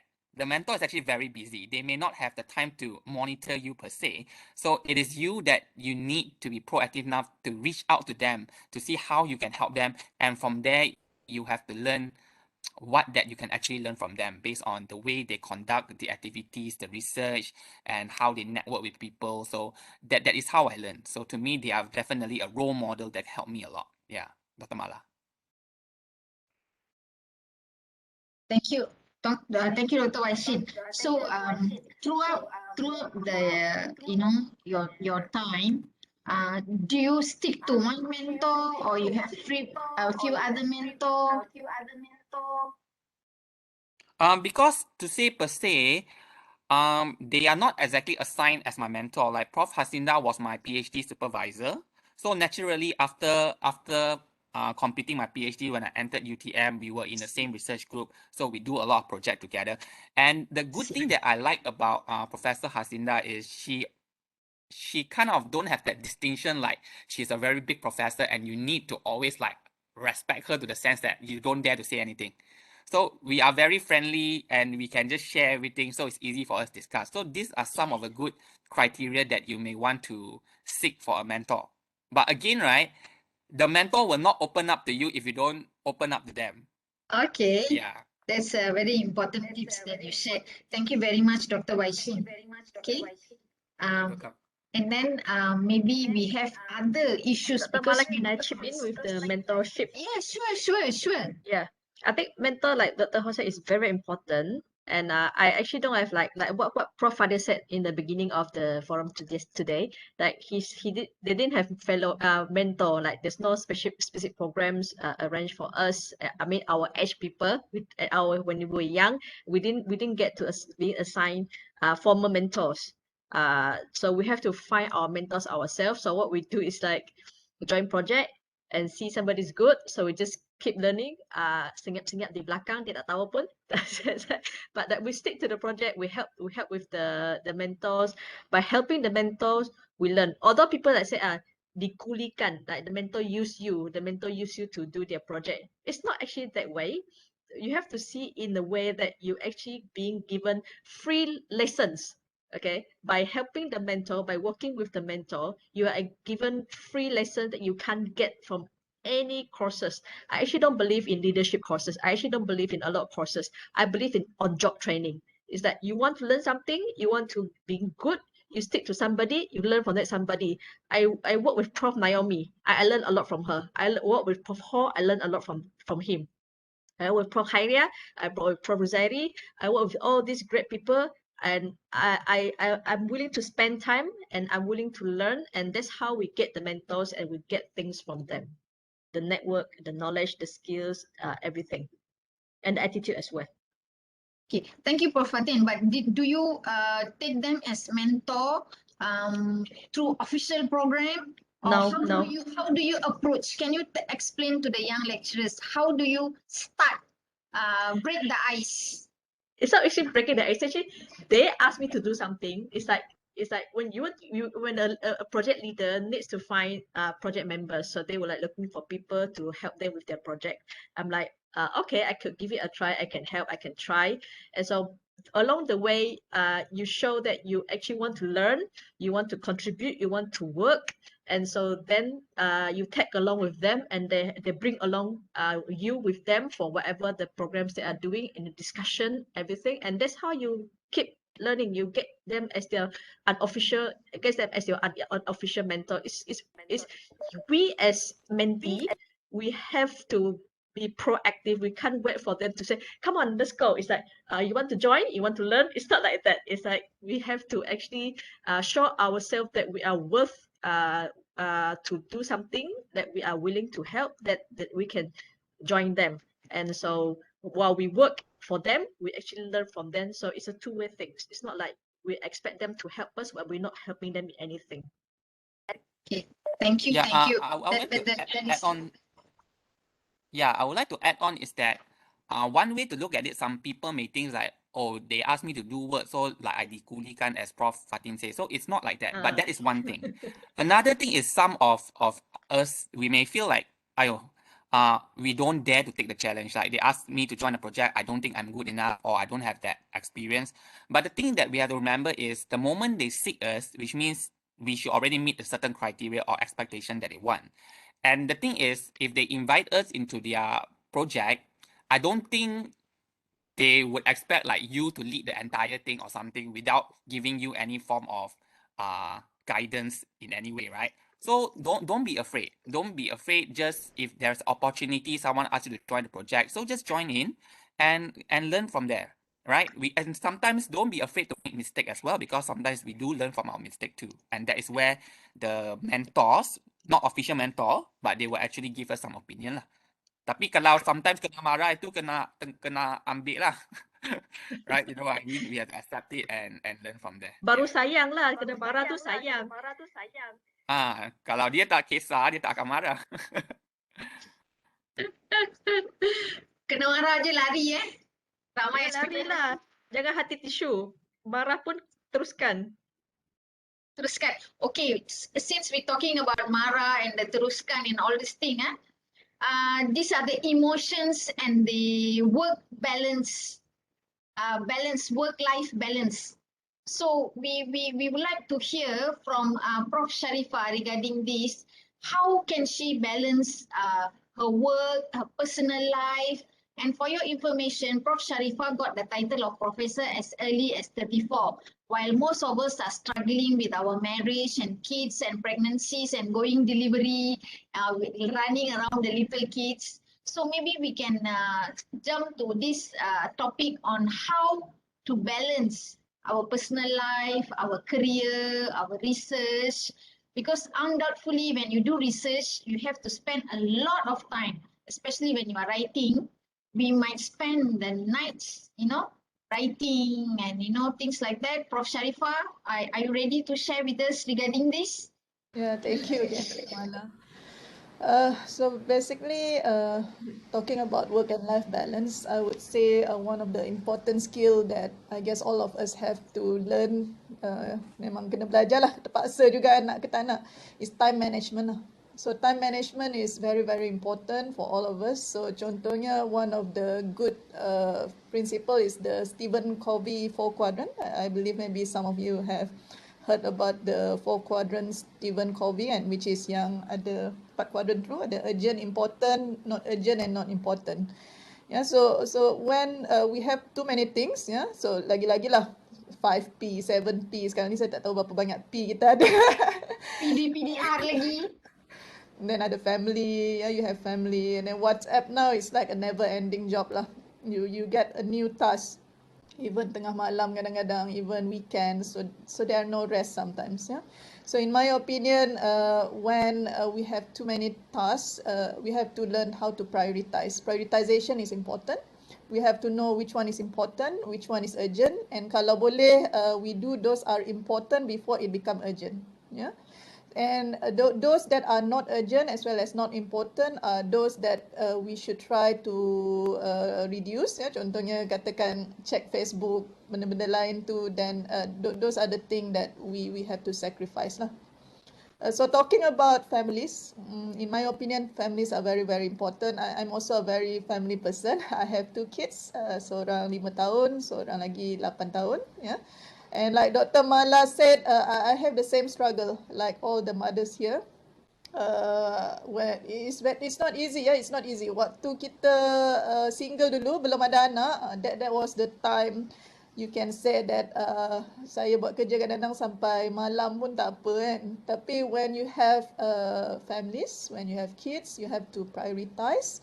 Contohnya after lepas kerja tu, biasanya kita dah spend time lah dengan anak-anak, dia punya study, kita nak kena check, dia pun kita nak bagi family time juga, takkanlah kita menghadap komputer all the time kan. So in this case, one of the tips I can give to mothers is focus during the working time. So katakan working time kita 8 to 5. So at that time kena betul-betul fokus, ya, focus on kerja lah. After that, then of course it's family time. But of course being in our environment now, where kadang-kadang kita kena deliver something esok, tiba-tiba bos ke apa call nak something slide ke apa esok, kadang-kadang kena berjaga tengah malam tu lah. Tu pun sometimes happen, many cases happen where we also have to burn the midnight oil after the kids have gone to sleep. But my tips to all is that whatever it is, health is also very important. Even though we have to burn the midnight oil, but you know your body, you know your limit. So if you can do it, then go to the maximum that you can. Tapi kalau you rasa macam contohnya lah, katakan baru bersalin kan, tengah breastfeeding, waktu tu nak kena pump lagi, waktu kerja semua memang, waktu tu anak-anak pula tengah malam bangun berjaga, waktu tu memang jadi panda lah kan, semua mata-mata panda. So I would say at those time, if for example waktu anak kecil very very small at that time, sometimes at those time lah, we also have to let go lah. So in my case, bila dah rasa macam lama tidur pun dah tak cukup semua tu, waktu tu I slow down a bit. Tak kata tak buat terus, but I slow down a bit on many things. I took up what I can, but yang saya rasa is too overwhelming for me. Also, I have to explain lah pada, katakan you ada boss ataupun director ke siapa, you punya top management, then you have to explain your situation lah, and normally they will understand. Of course, your spouse understanding is also very important. You should have communication with your husband, for example, kalau husband mungkin dengan wife. So they should always be give and take, yeah, give and take antara husband and wife. Mungkin contohnya you kena pergi outstation and so on. So you have to discuss with your spouse on how to move forward, how to give and take and so on. So sometimes this is something yang you kena discuss lah and communicate with your husband. Kalau you senyap je, you pendam je, then your husband also don't know how to help lah kan. So that is one thing that I can say. Another one is yelah, don't be perfectionist, especially kat rumah lah kan. Contohnya kat rumah ni, Yelah, you imagine kita bekerja penat semua, lepas tu rumah bersepah, baju semua kan. So sometimes we can't be perfectionist. Tak boleh macam rumah nak kemas sentiasa and so on. So those are among the things yang kadang-kadang kita kena let go some of the thing lah. Mungkin rumah tak boleh kemas all the time and so on. Sometimes kena pejam mata je lah, tak boleh nak buat apa kan. So I would say that is some of the things that I can give, but I think maybe Prof Fatin pun I know is a superwoman juga kat situ, and banyak yang lain. And gadgets lah, I would say gadgets also help untuk yang ada kat sini. Contohnya sekarang ni ada Thermomix lah apalah kan. So what helps us as a working parents or a working mother, then we should try to go and try to find ways to reduce our burden and so on lah. And finally, of course, doa and tawakal. Allah knows what is best for us, and we just do the best that we can untuk jaga amanah. At the same time pun kita nak kena jaga family and health. Yeah, so I think that's all from me. Thanks. That's a lot of tips there, Prof. Sharifah. Thank you so much. Okay, the time management, how you should take care of your health. Very insightful and very interesting.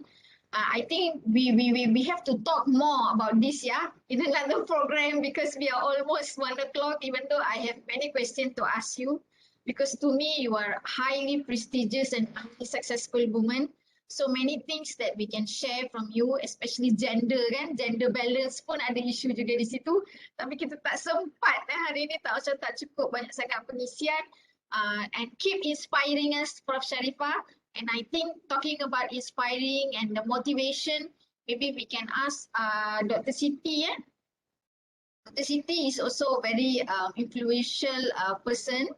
Besides top researcher, she's a very top businesswoman as well. So mungkin kita boleh tanya dengan beliau, how she stay motivated. Okay, Dr. Siti, can you please share with us how do you stay motivated? Kekal bermotivasi untuk menjadi researcher yang berjaya. Any tips you can share with us? Terima kasih Dr. Mala.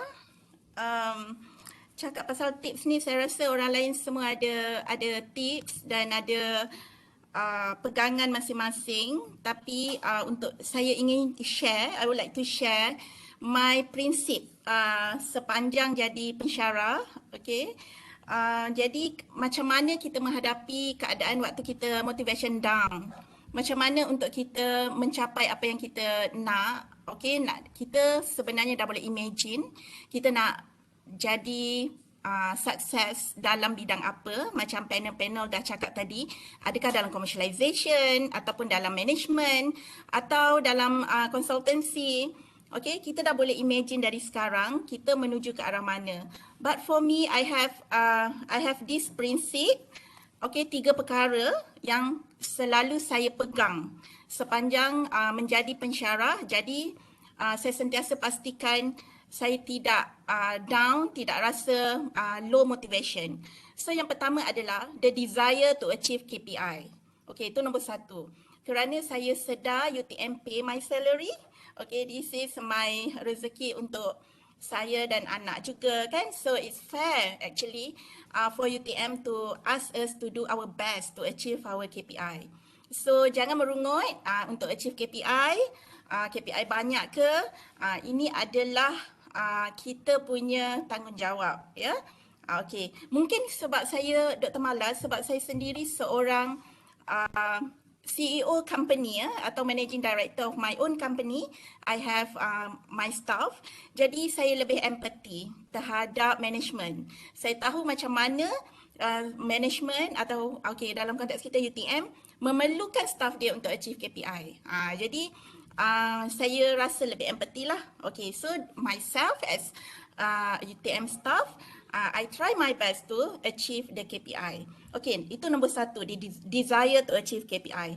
Number 2 is the desire to give back to stakeholder, especially community.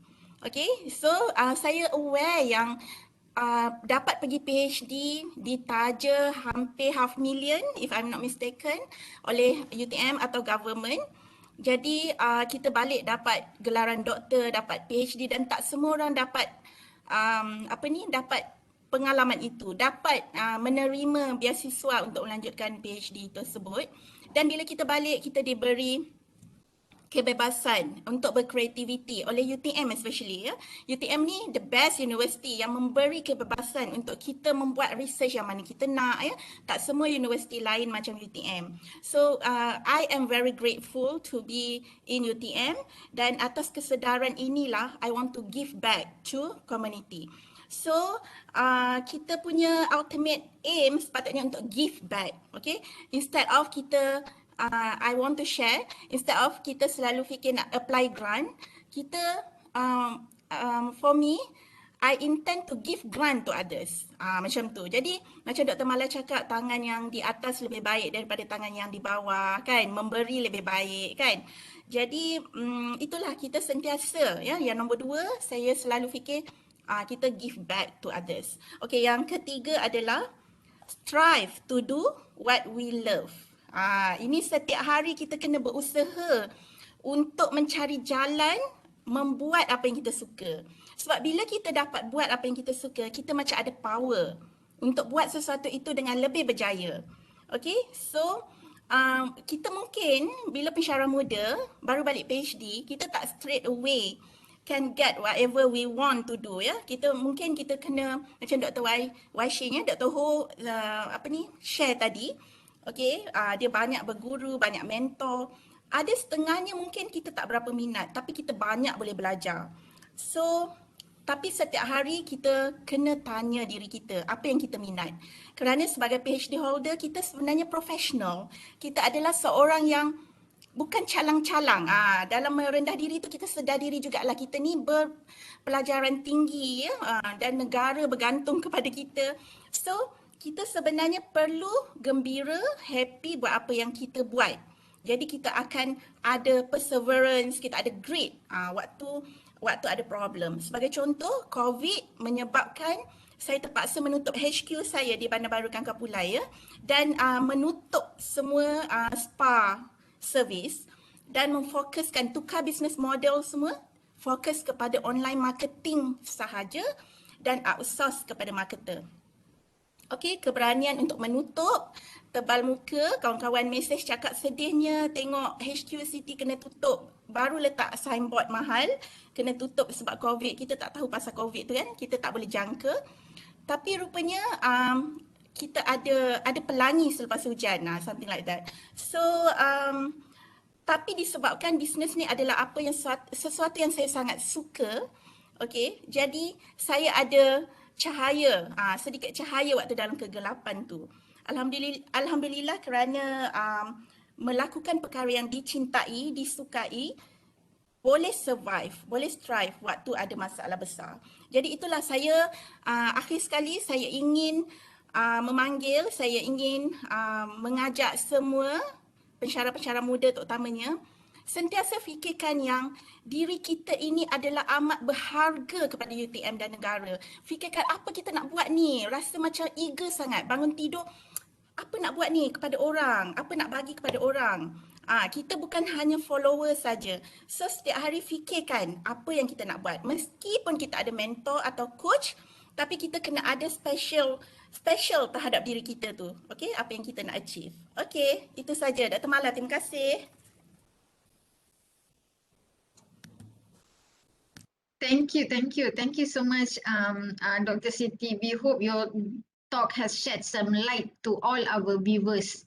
Okay, and do you all have any questions so far? Like what you like to ask Prof. Sharifah or Dr. Siti, because both of them have touched very important topic: how to stay motivated and how do you manage your time between a researcher, a parent. And also like work-life balance. Anyone would like to ask any question? You would like to win the grand prize for today? We open for question. Ada soalan? Kalau tak ada soalan, kita akan teruskan rancangan kita hari ini. Okay, then the next big question would be, okay, maybe from Dr. Siti from engineering. So the path may be clear for her, kan?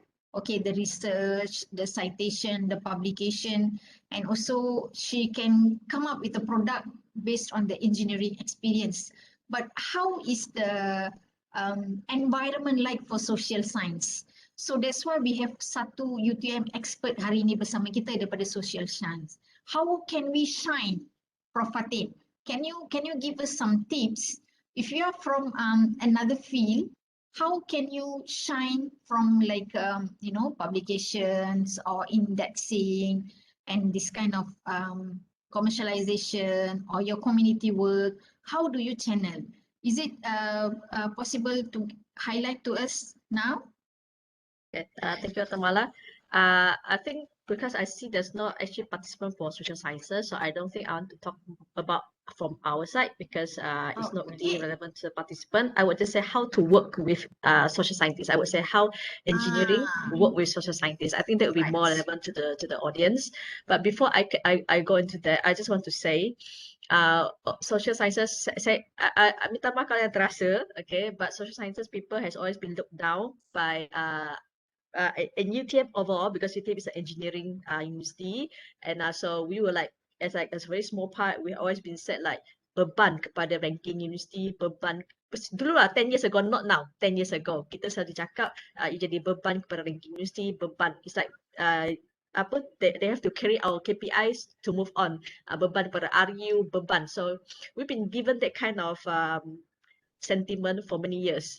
And so that is actually a good thing in a way, because it motivates us, it actually motivates us to move forward, for that we have to do better, we have to do better and better and better. And so I think UTM created an environment that is very conducive for social sciences. Why? Because we benchmark ourselves with engineering colleagues. It's like we don't have to do this much, but because our colleague engineer has been doing this, so we try to go a bit higher. So essentially we become like very good compared to other social sciences universities and faculties in Malaysia. So for now, the Times Higher Education ranking just come up for subject education. We are ranked 100 to 125 in the world, just behind UM. So it's like, I'm just saying UTM create the environment that we have to work hard because we see our engineering colleagues are doing that. So I think this is a very good thing for social sciences in UTM. And so we are taking it positively, so that's why we can work to that sense.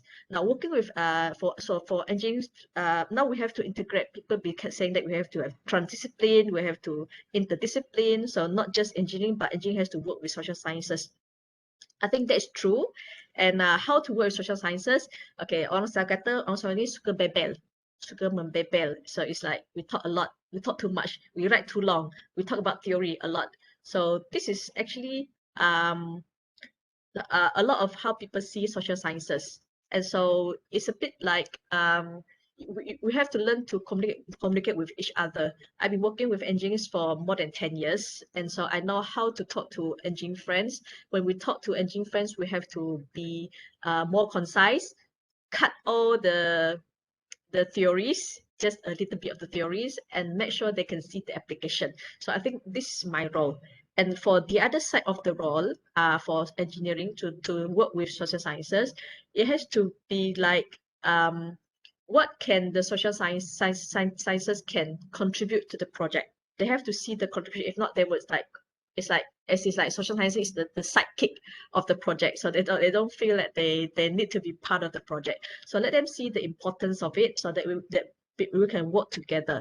I myself, I don't really claim credit. So if you work together, people will ask, so if social sciences and engineering work together, who will become the top project? I don't care about that. We work together because at the end of the day, we want to solve problems together. So go into the bigger picture, common purpose, why we have to work together. That is how we can work with different fields of studies. I think that will be some experience that I can share, so that engineering friends can work together with social sciences and push this forward. And so for us, as Dr. Ma said, what can we commercialize? I've been doing a bit of commercialization, but of course not as good as Dr. Siti, not as good as Prof. Sharifah. What we're doing is that we have to use a new business model. It's not like product and then sell the product to customer. We have to use a different model where we produce a product that the industry wants, But how we sell it is we take the stakeholders who is able to fund the project, and so the stakeholders will paying us so that we can provide the product to the target participant. That is my business model so far that I use for social science products. Okay, so I hope that helped, Dr. Mala. Thank you, Prof. Fatin. That this one also seems like can be elaborated more. Yeah, if possible, we want to have another session just regarding this because it seems very interesting and very insightful. However, due to time constraint, I hope we will continue the talk show with Prof. Fadil on his international collaborations, how he sustained his charismatic his charismatic attitudes with all the collaborators. And you can see he has a lot of a big part in transforming our university into green kelestarian and issues like that. So Prof, over to you. Thank you, Dr. Mala. I think we already 1 o'clock here, so everybody would like to go for lunch and anything they want to dine together with their family too, maybe. Okay, anyway, in a very short, I think everybody already mentioned their models. They are, you know, what they are doing and what they have been developed. Okay, so in a very short team, the what we call that some of us actually asking whether we sustain, right? Can we sustain our shining, our works and KPI and everything? Don't worry too much on sustaining. It will grow naturally. We call it as an organic collaboration, organic partnership. Don't actually design your partnership and collaboration because you need them. You use them for your own purpose. Don't create that kind of sentiments or any kind of, you know, perspective. Yeah? Because what Dr. Mala mentioned here is I'm not a very good things in terms of collaboration, but one of the things that I always mention this in my platform because I'm not graduating from Japan, for example, but I have a lot of members from Japan. Those actually coming from NGOs, from the industry, as well as from the university is because I just know one person. One person in 2008 already turning me, and everything's from, you know, the perspective on collaboration and partnerships. So what I can say in a very short terms, make sure that when you create any kind of collaboration and networking with others, you treat them as a professional as well as your family. Professional is something that because you need to work with in terms of, you know, research works, you want to do academic things, no worries. But you also treat them as a family. As a family, it means that you need to, you know, sometimes you heard that your partners or your collaborators is actually try very hard in terms of getting something. So try to do a kind of, you know, a short message to them. Like for example, if they're having a kind of disaster at that place, so just send some email showing that, okay, you are actually, are you actually okay with your family over there? Something like that. So you are making a caring and sharing, something like that, right?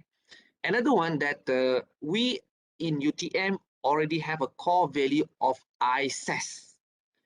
I do hope that young researchers, even me, I remind myself that this is a core business that been developed very nicely, that if we are actually taking care, this is a very good platform. So this is good for you.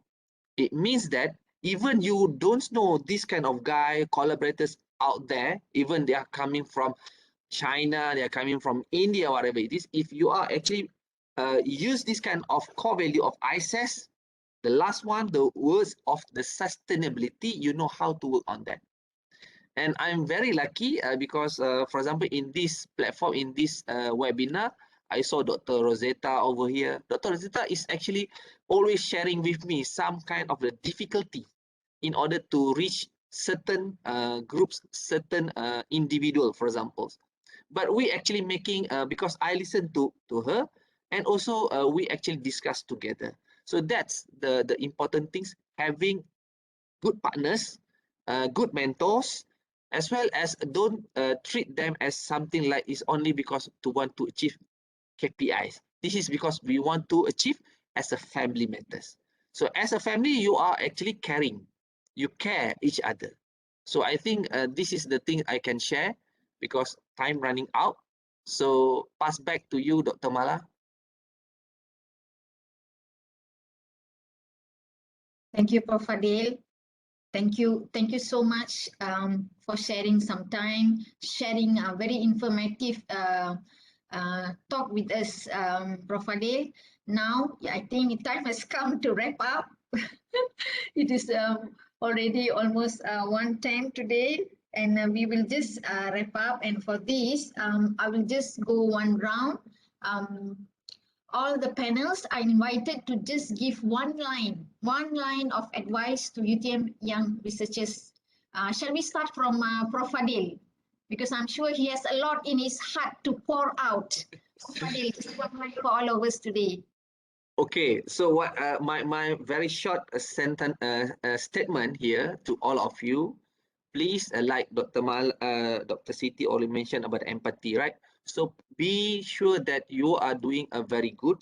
Whatever you want to do is up to you because the landscape, the career part is up to you. But just look into the ISAS as a core value and go back to our kerana Tuhan untuk manusia. That one is actually the most important thing for us. Whatever you want to do, if you have this kind of principle, you will success. Thank you. Thank you, Prof. Fadil. And over to you, Prof. Sharifah. Can we have one line of advice from you? Okay, one line of advice from me is try to find your purpose in life. Since if you don't know what is the purpose, for example, it's not about just publishing papers and so on, because that will be until one limit later on, it'll be like you feel like a robot if you just focus on publishing papers and so on. So you need to find the purpose in life. You need to find how you can impact other people, like Dr. Siti has mentioned, and so on.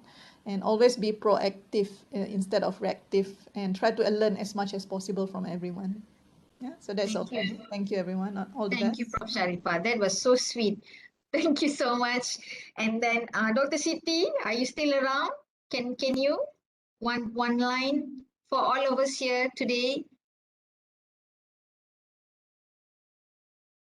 Because Dr. Siti have some other important issues. Maybe she has already left. I think we just move on to Ada Dr. Mala. All right, sorry. Sorry. I just thank you so much for giving me opportunity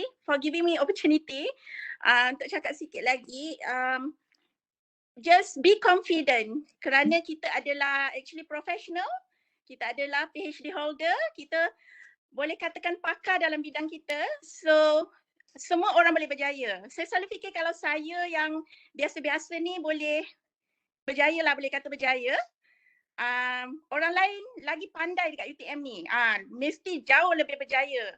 Jadi marilah kita sama-sama berjaya. Okey, terima kasih. Okay, jom kita berjaya. That was a good tagline. Jomlah kita sama-sama berjaya. Thank you so much, Dr. Siti, for sponsoring all the mystery gift today. We appreciate it so much. And next, Dr. Waishin, one line of advice for all of us. Yeah.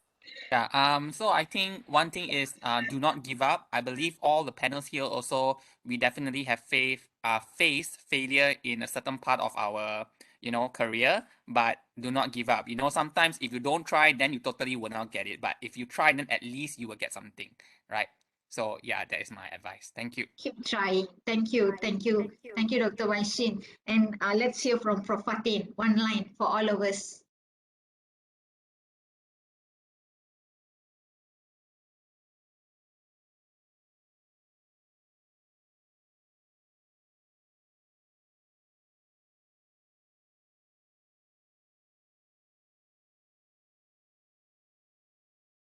Prof. Fatin? Is it? Saya tak dengar. Okay. Sorry. Be positive. Take everything positively. Everything can only be positive if you look at from the angle, and you will know that we get into competition. But if you have to compete people, compete with sincerity, because you will always win with sincerity. Okay, let's practice that. Thank you so much, Prof. Fatin. Thank you to all of you today. Prof. Fadil, Prof. Fatin, Dr. Waishin, Dr. Siti Hamidah, Prof. Sharifah, thank you so much for sparing some of your time, your valuable time, sharing very informative talk with us all. And I just would like to encourage, or I would say, I hope that all the young researchers are inspired by the talk today. And let's end the session by taking a photo. I hope Puan Radia or Puan Ashira, if you can switch on your camera. Okay. You'll take photo and Libby will leave for lunch.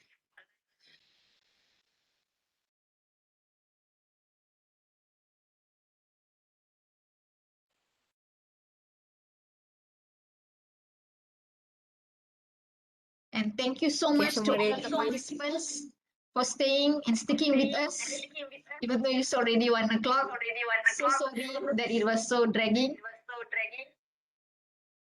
Okay, ready semua? 1, 2, 3. Okay, one more. 1, 2, 3. Okay, done, Doktor. Okay, thank you sangat. Thank you so much, Puan Ashira and Puan Radia. Thank you, FE, for organizing this. Thank you, UTMShine, for all the contributions. And thank you to Dr. Siti Hamida again for the special gift. Thank you from me. I'm so sorry if there is any technical problem or there is any misinformation. I hope that we have delivered our best for today. Thank you. Thank you. See you all again. Stay safe. Bye. Thank you. Thank you. Assalamualaikum. Bye. Bye. Thank you. Bye. Bye.